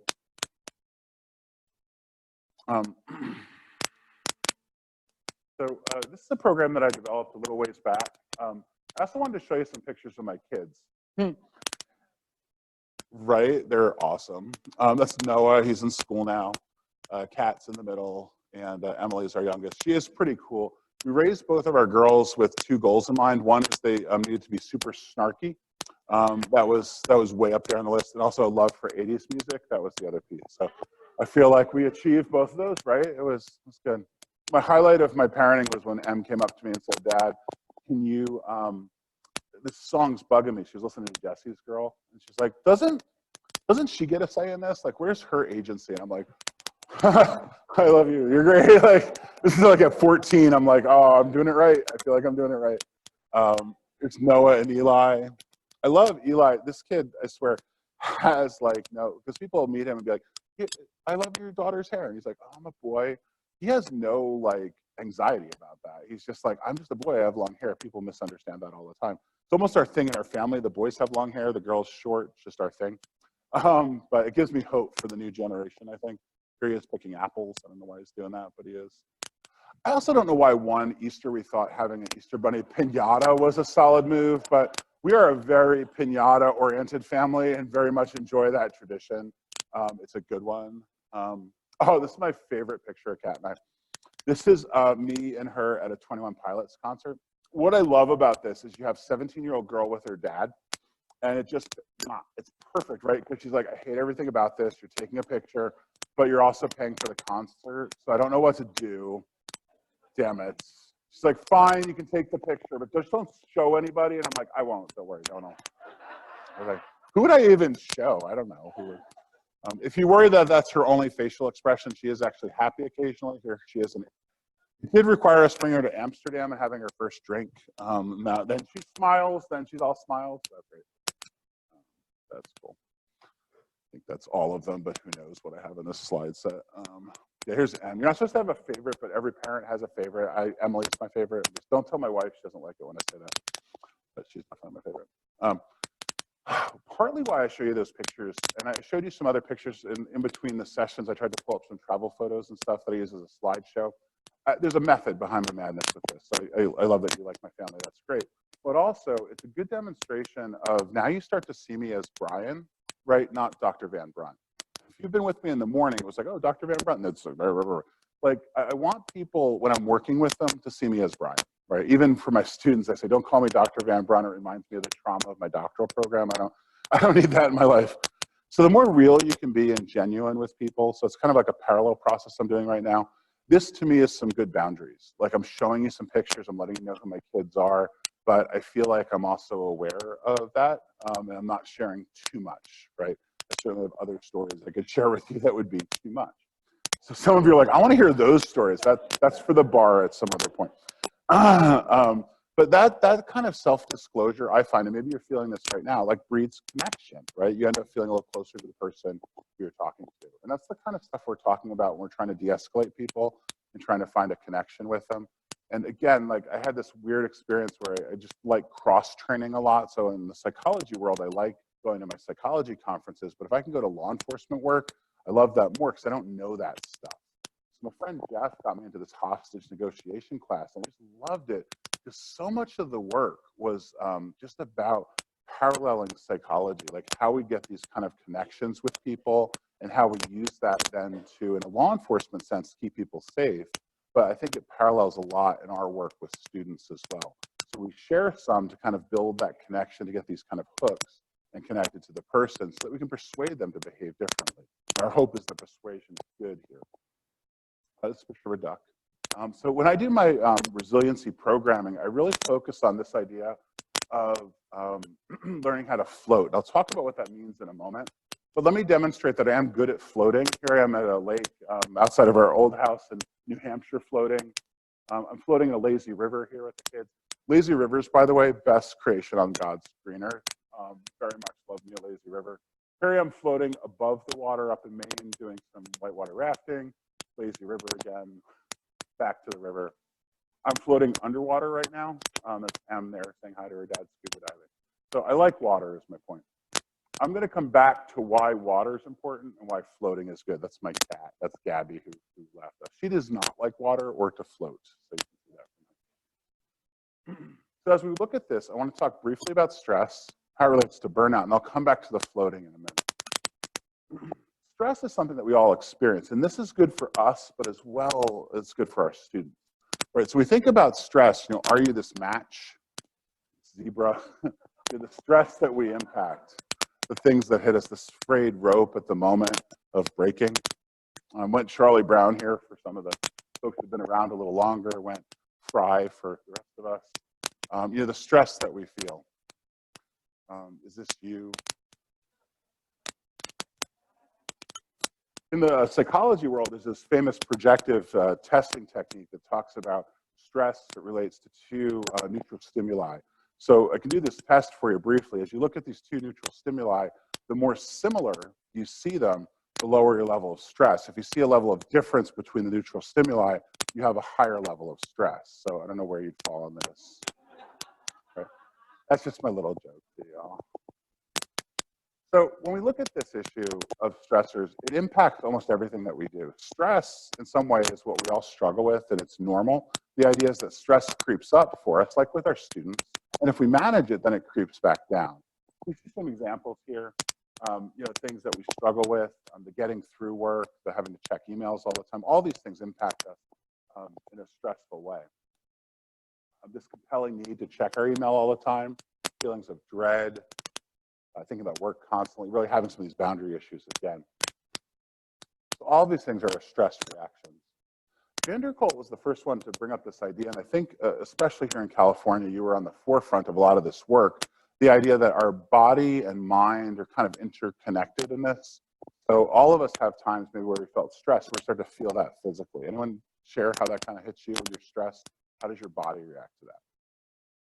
My back hurts a little bit. Yeah, your arms hurt. Yeah.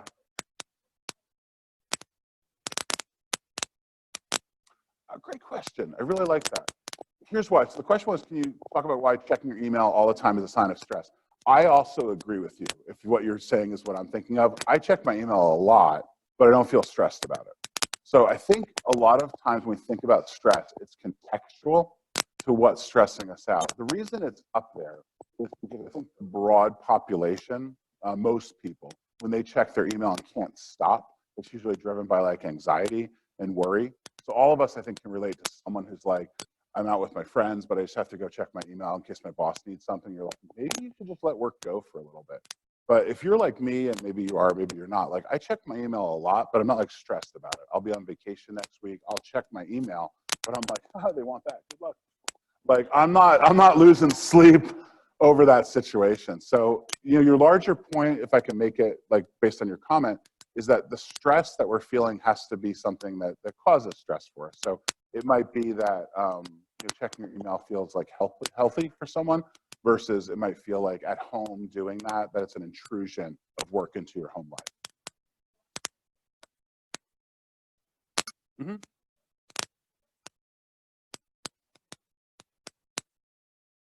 Yeah.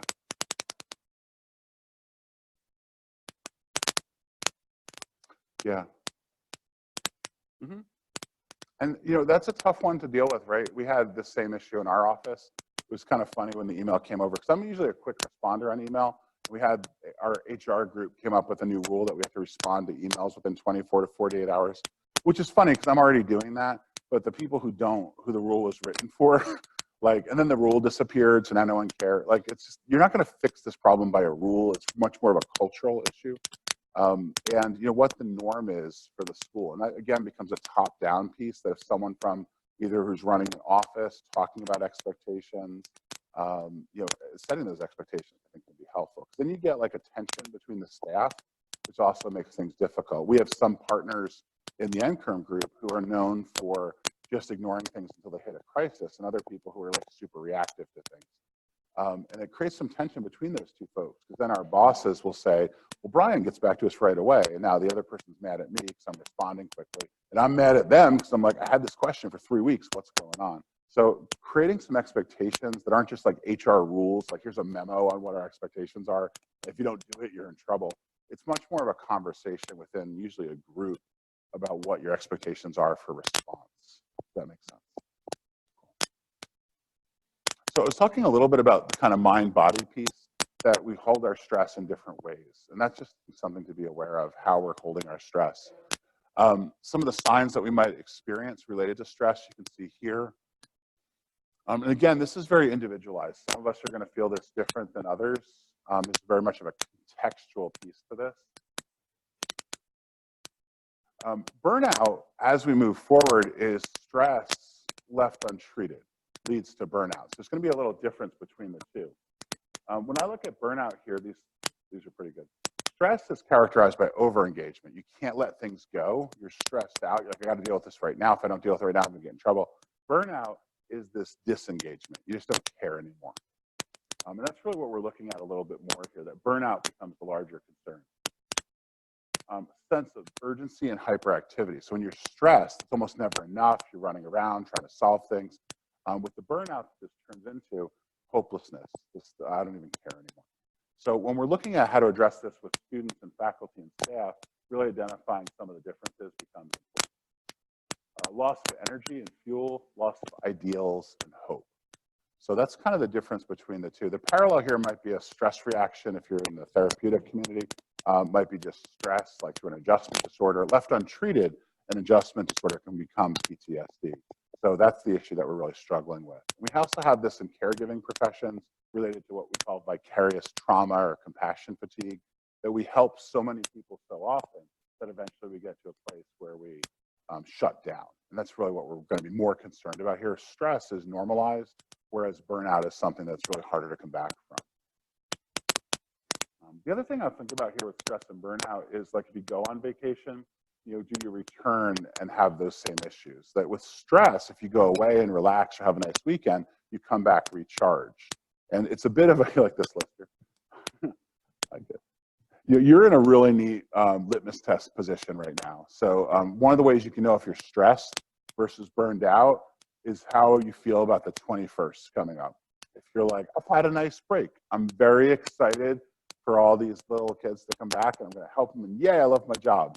If you're like dreading this, if you have it like circled on your calendar, like, God damn it, that might put you a little bit closer to that burnout kind of concern. So the idea is that we should feel good about ourselves and our job upon return after a break. If we feel a lot worse about that, maybe you're headed a little closer to the burnout. I'm going to give you some advice about what to do about that. So I'm just not like, good luck to y'all, see you, I'll be in San Diego. Because that would not be nice. A lot of costs related to this is why HR is concerned about some of these things. And when you look at retention, for our students, the same kind of problems occur. Cool. So, like the other toolkit that I gave you, I'm going to give you a couple other tools here. One thing I love about this is Glasser's reality therapy. And this is a wonderful technique, very useful for working with students as we go forward. So what Glasser argues for here is that we all have 5 needs, 5 essential things that we have in our life that we need. So if you're like, my life's good, Brian, I don't need any of this, awesome. Use this with your students. It's a very simple exercise, but it's a powerful one. I love it as like a counseling center intake, an advisor intake. It's a really good exercise. So it goes like this. You sit down and there's these 5 needs. And what you want the student to do is almost create a graphic equalizer. And you might have to explain what that is to them if they're young. But it's that little slidey switch. So from like 0 to 10, what I want them to think about is where each need is being met. 0 means the need's not met at all. Nothing's going well, everything's broken. 10 means you're doing great, you're knocking it out of the park. So for the first one, survival. Survival is like, do you have enough money to live? Do you have place to live? Do you have access to food? It's the very bottom of Maslow's hierarchy of needs, that bottom triangle.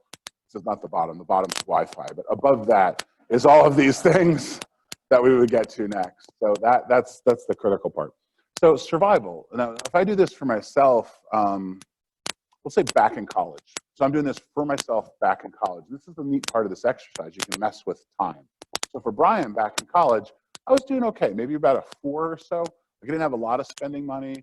I ate a lot of ramen, especially as I got up to my junior, senior year. So it wasn't going great for me. I didn't have a ton of spending money, but I knew where I was sleeping. I had some basic stability. The next one here is love and belonging. Love and belonging here is a sense of connection to others. This can be an intimate relationship, dating, or simply just friendship and connection. And as I mentioned with my example earlier about my wife and I, we both have different needs in that area. I like lots of people and the people connection. She's kind of good. Like, I get to be in the hamster ball, but she definitely has this ball of like, I don't need these people. I'm kind of good, right? So all of us have different levels of satisfaction. So back in college, this was pretty good for me at some points. I also lost a relationship that was important to me. So that kind of dipped down at other points. And this is a neat thing with this exercise. It changes over time, right? So Brian back in college, overall maybe like a 4 or 5. I had some good friends, but relationships and that kind of intimate dating wasn't as great as I wished it was, especially my junior year. Power is a sense, and power is an odd phrase. Think about achievement. So we talk about power. Are you able to achieve the things that you want? So if you have a project that you want to do, if you have a solution for a difficult problem, you want to bring something on Shark Tank, like, can you go forward with your idea and make it come to a reality? So power is that piece of achievement. And at college, my level was fairly low, right? Because I didn't have a lot of power. I wanted to be a therapist. And the deal with being a therapist is you really can't even talk to people until you're licensed or working under someone who's licensed. That's after your master's degree. So in college, my power was pretty low in that area. Freedom is just another word for nothing left to lose. So Joplin moment. I had to get some Joplin in there. It's important. I finally got some laughs out of the back of the room. I like it. All right, cool. It was Joplin. That's what you're waiting for all this time? Fair enough. Freedom here, what we're looking at is really this idea of having time to do what you'd like to do. So I had this client once at Western Kentucky. He was, my office overlooked the parking lot, and he was in his car about 2 hours before his appointment. I just watched him sitting there. And they came up for his appointment. I was like, hey man, I saw you in your car. What were you doing? He's like, I was just thinking. Can you remember the last time that you just sat somewhere thinking, I cannot. That boggles my mind that someone has that kind of time. It's the same people who pull off at like the scenic overlooks. Like, I don't know. It's always a good idea. I'm just flying past and I'm like, you know what I should do is stop and maybe look at that for a bit. That's kind of okay, America's. So if you're that kind of person who can stop, more power to you. But that's that kind of freedom, the ability to have some time to do those things. And then finally, fun, just things that you enjoy. And fun's different for each of us. Maybe reading a book. You go to a conference and like your idea of fun is being asleep by 6:30. And like, that's your goal. That's what you're going to do. Like hotel room, sleep, it's going to be great. Other people want to be at the bar, meeting folks, whatever your personal idea of fun is. Here's the cool part of this exercise. So that's kind of where those, by the way, those last two, up through the roof for me at college. Now older Brian, right? My survival is great. I'm up at like an 8 or a 9. Love and belonging, 8 or 9. Power, 8 or 9. I'm doing really good in a lot of these areas. My freedom, like a 3, maybe a 2. I'm being generous. And the fun, I still work that in, maybe like a 5 or a 6. So the cool part here is you can take some time and almost like, kind of where you're putting your time and treasure, say, well, what I'm going to do is I'm going to trade some of my power for some more freedom. And sometimes you can actually set that up at work, have some conversations, look at ways that you can really adjust. And that's why I like this exercise, because it's very empowering to people when they look at their current graphic equalizer levels. If all of you did this exercise, maybe you have a current level, look at your statistics and say, which ones would you like to move to trade? And they're all going to be in context. Like, you can't just be like, well, like all of them up here. You never get all of them up here. It's always going to be a bit of a trade. So they always go trading one for the other. And we're working with students, you might share and say, listen, your survival and power and love and belonging at college might be fairly low. But after college, the idea is you're waiting to do something better. So just kind of an interesting exercise to try with folks. Really Glasser's work here. Questions about applying that or how it plays or anything? I'd use it a lot with counseling center clients. I might use it with a class in intro psych. Just a very cool exercise to kind of think about how people shape their lives and where we invest our time. Having self-awareness, knowing what we're putting our time into. Looking at these issues, covered this earlier. Colombo, boxes, big roadblock. The other piece here I like is the idea of being successful, right, is all about perseverance and kind of sticking with it. The college is a marathon, not a sprint. So I like the itsy bitsy spider story. It's a good story, right? That spider had a rough time. The spider is often the story of a community college student, right? He's like trying, rain comes out, he's like, God damn it. Has to try again, right? And he makes it up the spout. So the idea here is that, when people are successful, they stick with it. Now, this gets to a little bit of a discussion, and I'm always happy to talk more about this. When we talk about marginalized populations, people who are kind of struggling and maybe don't have it as an easy time, understanding that is really important. So let me take a pause here a minute to talk about this. So I have a great example that maybe you've heard before, but if you're all in a row, well, let's just use this example right here. So we're right here. And if I had like a, let's use this. I had my water bottle, and it's a very small hole, and I gave you all pennies.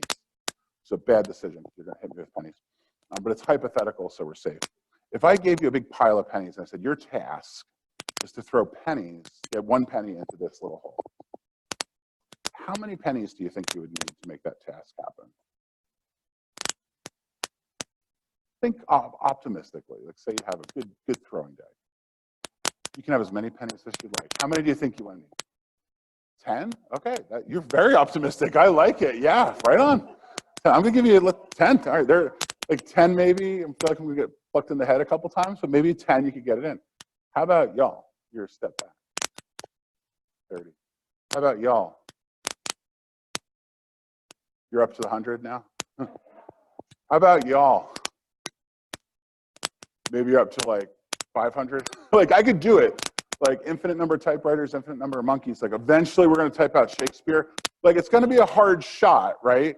But if I give you 1,000 pennies and a couple hours, like, maybe you're lucky. It's like those TikTok videos where they're throwing the water bottle up and down and it lands, right? My daughter, by the way, very excited that I'm on TikTok. So that's like her favorite thing. It's not. She's like, Dad, you're killing me. I'm like, I know, it's great. I'm like, it's so cool. It's like AF. And she's like, please don't ever say AF again. I'm like, all right, got it. How about you? How many pennies would you need to get it in here? Yeah, a couple. Yeah, that's optimistic, right? You're going to need like maybe 2 days, just a garbage bag full of pennies, right? So here's the thing that comes up with privilege, right? And this is part of the problem. Maybe you've heard this in like the waste paper basket example before. That when you're dealing with folks who are struggling, who are maybe not having the same opportunities as others, you know, folks like me, when I went to college, I was sitting in the front row. Like I had 2 parents, they paid for college for me, and there was never a question about whether I was going to college or not. It's like, if you go to college, we're going to pay for it. That's going to be the thing. So even though it was hard for me, when I think about college, I had to write the essays and get accepted and take the SATs. It was hard. Like if I gave you 10 pennies, you wouldn't make it on the first shot, but if you persevered, you'd do okay. Then you see here, maybe people who had maybe a harder time. You can go to college, but it's not going to be paid for. Or you can go to college, but you know maybe it's going to have to be a community college to start. Or maybe you can take a class online somewhere way in the back. So when we think about things like race, socioeconomic status, acceptance, systemic racism, all these things kind of play out for our students as well. So the nice thing about this exercise is we're usually looking forward. So the people at this table who talk about their college experience would say, it was hard. I worked hard, but I put the time and effort in and I got what I needed back. Then folks over here were like, yeah, it was hard. I had to work a little bit harder than most, but I made that happen. But you're never looking backwards. So the folks all the way in the back, right, the kind of work that they had to put in just to be able to take a single class would blow their minds about how much they had to put in. So it's one of the challenges, I think, when we talk about race and ethnicity and you know, difference and marginalized populations, that sometimes we just get focused on how hard it was for us, and we kind of forget. Even in the term resiliency, as we talk about resiliency as it relates to grit, that's a big buzzword in higher ed. Right? Be resilient. Let's encourage resiliency with our students. Well, here's the challenge. Like resiliency just means keep trying, kind of sticking with it. That's going to be easier for people who have certain levels of privilege and opportunity, and harder for others. So the idea is that just bearing down and trying harder, like for you with the 10 pennies or you guys with the 30, that's different than someone with a bucket garbage bag full of pennies in the back. Their resiliency takes a lot more work. So it's just having an understanding that different people are going to have different opportunities that are going to make it easier or harder to achieve the same thing. It doesn't take away from your hard work. It was hard shooting those 10 pennies to get one in, but that difficulty really doesn't compare to someone who spent 2 days in the back just hucking pennies out of a garbage bag. That work was a lot harder. So it's just one way to think about the issue of race and equity and fairness as it relates to some of these issues. So while it's all nice and good to talk about the resilient spider, I think it gives you another context in that. Also, I love Ed.D, so if you follow her website, it's a great one. She has these really funny cartoons. So I like her take on the itsy bitsy spider. The water spout is the myth of equality and the American dream. The spider continues doggedly to scale to its heights, only to be denied the fruits of its hard work. The rain is the bourgeois, impeding the progress of the spider, standing between him and the ultimate goal of freedom and equality. The rain also embodies man's inhumanity to man. So it's kind of a funny look at the itsy bitsy spider. Talked about that already. Floating, I promised you this, right? So let's talk about floating. So floating is a cool concept. What we're touching on here is the idea of positive psychology. And this is a really fun thing to talk about. So in psychology, right, we take people who are depressed and anxious, and for most therapists, our job is to get them back to normal, or whatever that means. Basically get into a state of normalcy. So we take someone who's psychotic, struggling, and we do treatment, therapy, medication, hospitals, that we get them back to the normal place. What positive psychology said is, what if we look at people who are living lives in an extraordinary way? They're happy, they're having the best life ever, having a great time, they're way up here. What is the skill set from someone to go from normal to extraordinary? And that's what positive psychology studied. What is it like to float? And what Seligman said, the skill set of looking at getting from someone who's having a lot of symptoms and problems to get to normalcy is different than the skill set from someone at this normalcy to get to a point of living an extraordinary life. So instead of looking at the things that make us sink, we look at the things that make us float.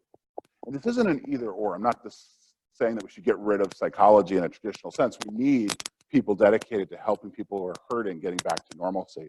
But we also need probably more for folks in here if you want to live an extraordinary life, a happy life. How do we get there? And that's one of the things I'll end with is the secret to happiness. So there you go, that'll be fun. You didn't even know, right? I'm like, I gotta go, sorry, I forgot. So you see these here, I'm a big fan of TED Talks. So if you do look at 2 TED Talks, Seligman, if you type this in and just type in TED Talk, it's a 10-minute talk, it's worth your time. He just describes what I just described, but better. And a very interesting guy, yeah. Seligman, yep, he's right there.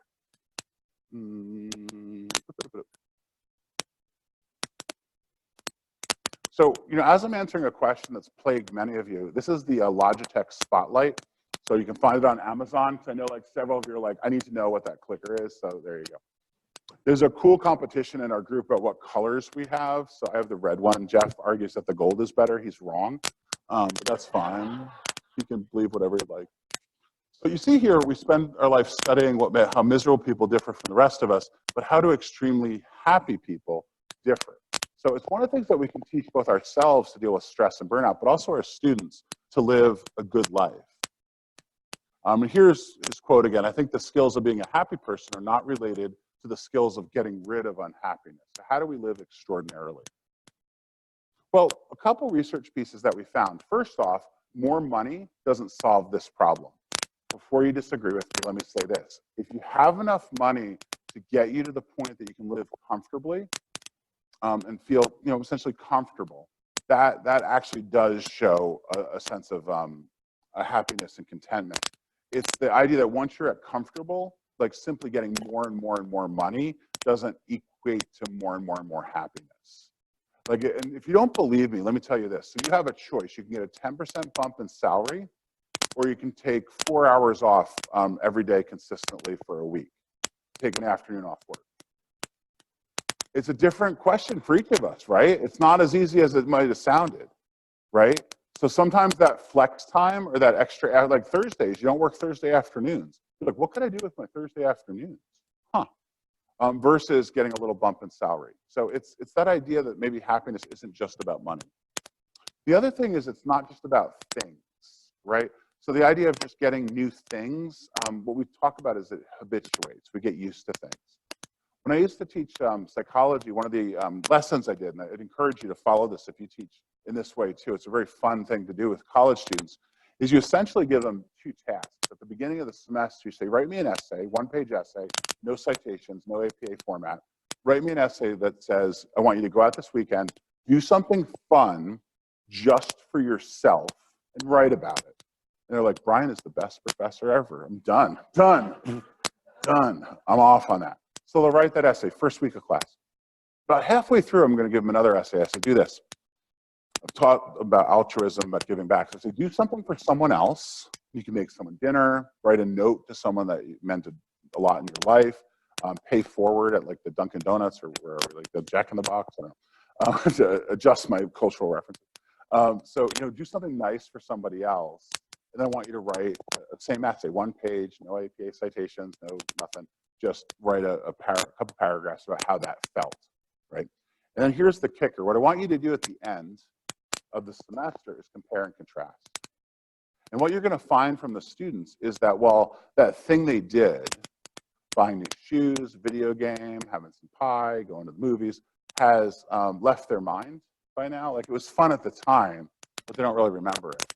But that other piece, that one sticks a bit. That usually has a lasting impact.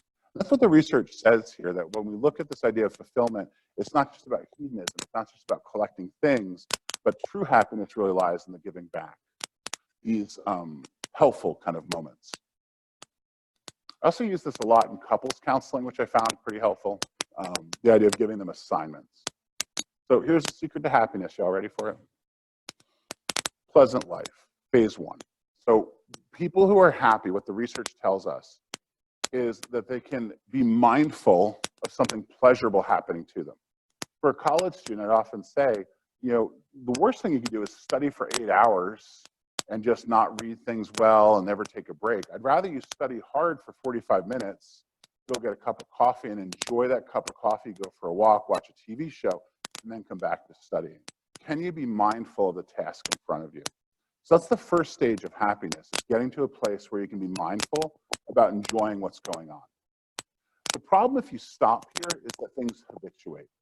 So Seligman tells the story of his love of French vanilla ice cream. And he says that first bite, it's amazing. But the problem is the second bite and the third bite, it's never as good. You're all the way down at the bottom of the tub and you're just like, I've made some bad decisions. Like that's kind of where things add up, right? And that's kind of where we get. So while seeking pleasure has the potential of giving some happiness, it's never lasting and you're always looking for the next thing. Also, some people are good at this from a hereditary standpoint, and other folks, I call these the prairie dog people, aren't as good. They're always just a little nervous. My wife is like this. She's like, yeah, what's going on? I'm like, are we okay? I'm like, we're okay. She's like, all right, good. Like some of us just aren't good at mindfulness. They're like, I was having her do that exercise with the breathing. They're like, count at 1, 2, 3, 4, hold your breath. She found that anxiety producing. I'm like, wait, did you just tell? I'm like, so I had you do the mindfulness, like anxiety reducing exercise. She's like, yeah, I just couldn't hold my breath that long and I couldn't count to 4 by breathing in. It just like worried me. And I'm like, oh, all right, fine. I know it's kind of cute. It is cute. It's cute. I know. I definitely see it there. I'm just count to 3 then and you're fine. But some people are good at this. Some people aren't. So that's the first stage. Enjoy what's in front of you. The second stage is really what we call flow theory, which I'll talk about in a second. It's being able to lose yourself in something. So find something that you can do well and be able to lose yourself in it. So this idea might be gardening, reading a book, playing video games, learning guitar, something that you have the skills to do that you can enjoy. And you lose yourself in this. And you might think that this is the secret to happiness. The problem with this is it's very self-serving. So if the thing you're doing is very just for you, it's enjoyable, but it doesn't really last. So far what we have is enjoying the things that are in front of you, not feeling guilty about it, enjoying your experience.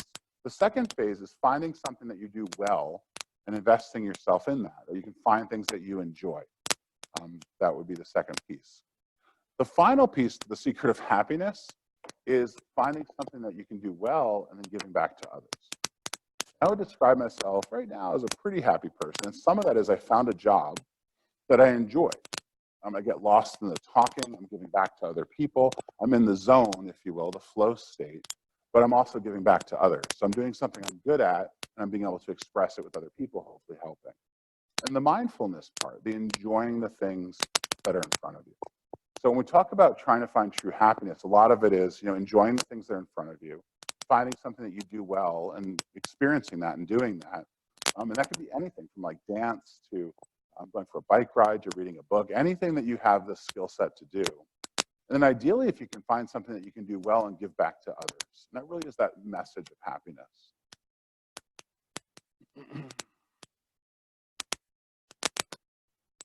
Couple last points here. Positive psychology. I like this kid from the Christmas story, right? Like, I'm going to see Santa. He was just super optimistic.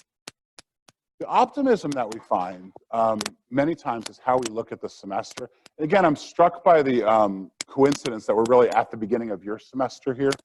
So thinking about, what do you see coming up for you? Back to the Itsy Bitsy Spider again. As we look at the semester, this optimism, also looking at this issue of failure. How do we see failure?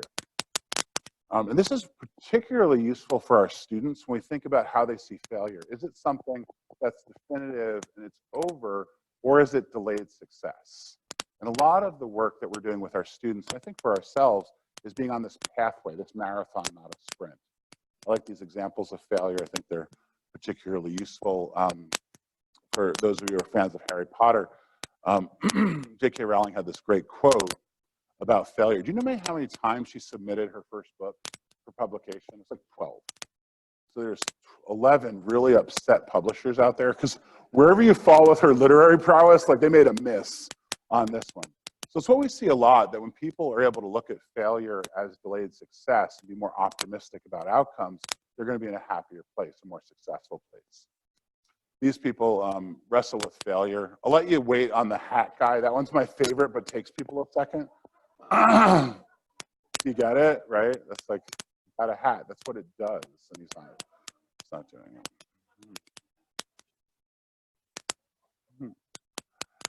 We mentioned this earlier. One of my favorite therapeutic techniques is narrative therapy. And what narrative therapy says is essentially we take something negative and put a positive frame around it. And this work a lot with like younger kids who've been traumatized, helping them understand that even though they were aware of what happened when they were young at like 6 or 7, that they weren't really in a position to stop it. One of the exercises I used to do with like sexually traumatized kids, we would draw a picture of their hand so they had a sense of how young they were. And if I worked with them year after year, when they think back to the event that they had, I often have that handprint in their file and could bring it out. And they look at it and be like, I should have stopped my dad. I can't believe this happened, or he hit my mom, or some trauma had happened to them. And when they saw what their hand looked like, my hope was always that that would help reground them, that they really weren't in a position to stop this. In a more college-oriented area, what we're looking at here is paying attention to individuals who might have a negative frame. They go to campus, they try a class, they fail. They're like, yep, my parents were right. I never should have went to college. I was not going to be successful. I love working with students like that. So I'm like, you take 4 classes, say, and you fail 1. Like, I want to know why they failed, right? And that's my favorite question. If you failed your class, why? Like, I don't know. I'm like, did you go to class? Like, nope. There's your reason, right? And why didn't you go? I didn't like the professor. It was at 8 a.m. Like, we learn things when we go to school. Like, your admissions department here probably doesn't set up a sign that says this many students come in the fall semester and this many are retained. You might know that data. For most schools, it's somewhere between like 60 and 90% or somewhere in that range. Different schools, different ranges. But for most, that means that if you come in with a class of like 1,000 students, maybe upwards to 400 of them aren't coming back the next semester. That's not on the admissions brochure. But if you know that number for here, and I'd encourage you to figure that out, not to, again, put on your admissions brochure, but if you know that number to say, while you're beating yourself up for failing this class, let me tell you a story. If you were in a room with 100 people, 40 of them wouldn't have made it as far as you did. So you're able to come back. So it's trying to encourage them that way so that they're not caught up in this perfectionistic model. I had a professor once at one of my trainings, I think it was like at Berkeley or somewhere, and he had up on his office wall, not his diploma, but his transcript. And it was during his sophomore year where he got like a 1.0. He did not do well, right? And that was what he reminded students about, that it was really about persistence, sticking with it. So we learn by, as I mentioned earlier, sometimes our biggest faults, our vulnerabilities when we share with students. That's a powerful lesson for them. So it's just kind of narrative therapy. I think I'll end with this concept, the idea of sticking with it, which is good. I like this image. When I think of success, this is what comes to mind for me. And it's an odd thing to think about for success. I think this is such a great group exercise. If I gave people 20 minutes to go on Google Images and give me an image of success, right? What does it mean to be successful? I don't think many people would put this image up there, right? But when I look at this image, right, it's the life equal risk. You can look that up on YouTube. I'm going to show you the video as an ending here. But when I think about success, I think it's about this idea of kind of sticking with it, not allowing the failures to kind of overwhelm you, and to be able to kind of push forward as we're going. So it's a great video and a kind of a cool ending for the day.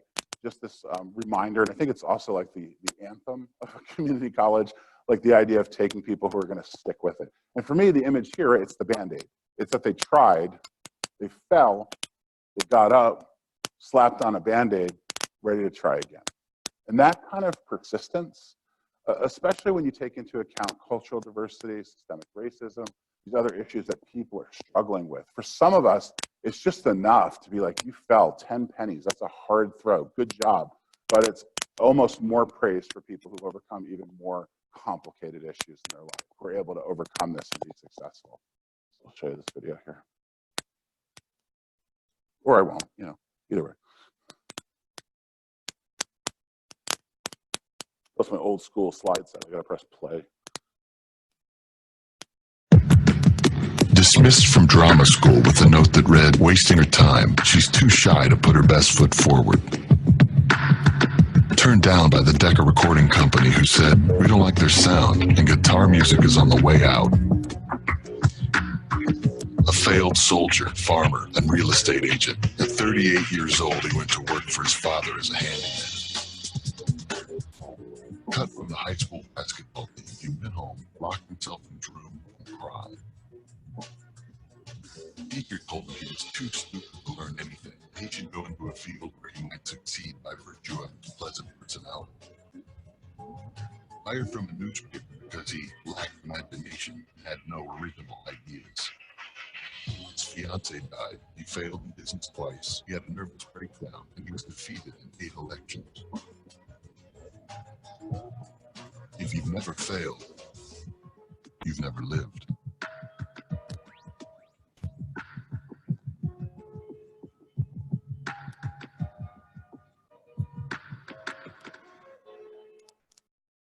like that one a lot. It's kind of a great image, I think, to kind of end with the idea of kind of stick-to-itness and being able to persevere through. That part of our mission, I think, is to take students who are challenging, maybe a little difficult to work with, kind of a theme for the day, and trying to understand where they get stuck and how to help them kind of get on that bike again, keep going. You know, the idea of keep moving. I think this is useful for them, but it's also useful for us, kind of a good reminder, maybe to be a little more gentle with each other, check in with each other, like you were suggesting. Really love that idea. Making sure that when you're experiencing things that are overwhelming, that you check in and we're in this together trying to help these students. And no matter what role you have, right, from working in disability services to academic advising, to financial aid, registrar, wherever you happen to be on campus, we're all working on the same mission: campus safety, custodial staff. We're trying to help students kind of reach their goals. So I think that's a good place to be. I really appreciate you guys having me out today. Hopefully this was useful information. I will say we've recorded all the sessions. So very much if there's other people or folks in your department who weren't able to make it, those are going to be available for about a year up on the site. And certainly if you have other resource questions, drop me an email. Happy to talk to you about other things that I can do to help. So I'll hang around if there's some questions, but otherwise, thanks for having me out. Appreciate it.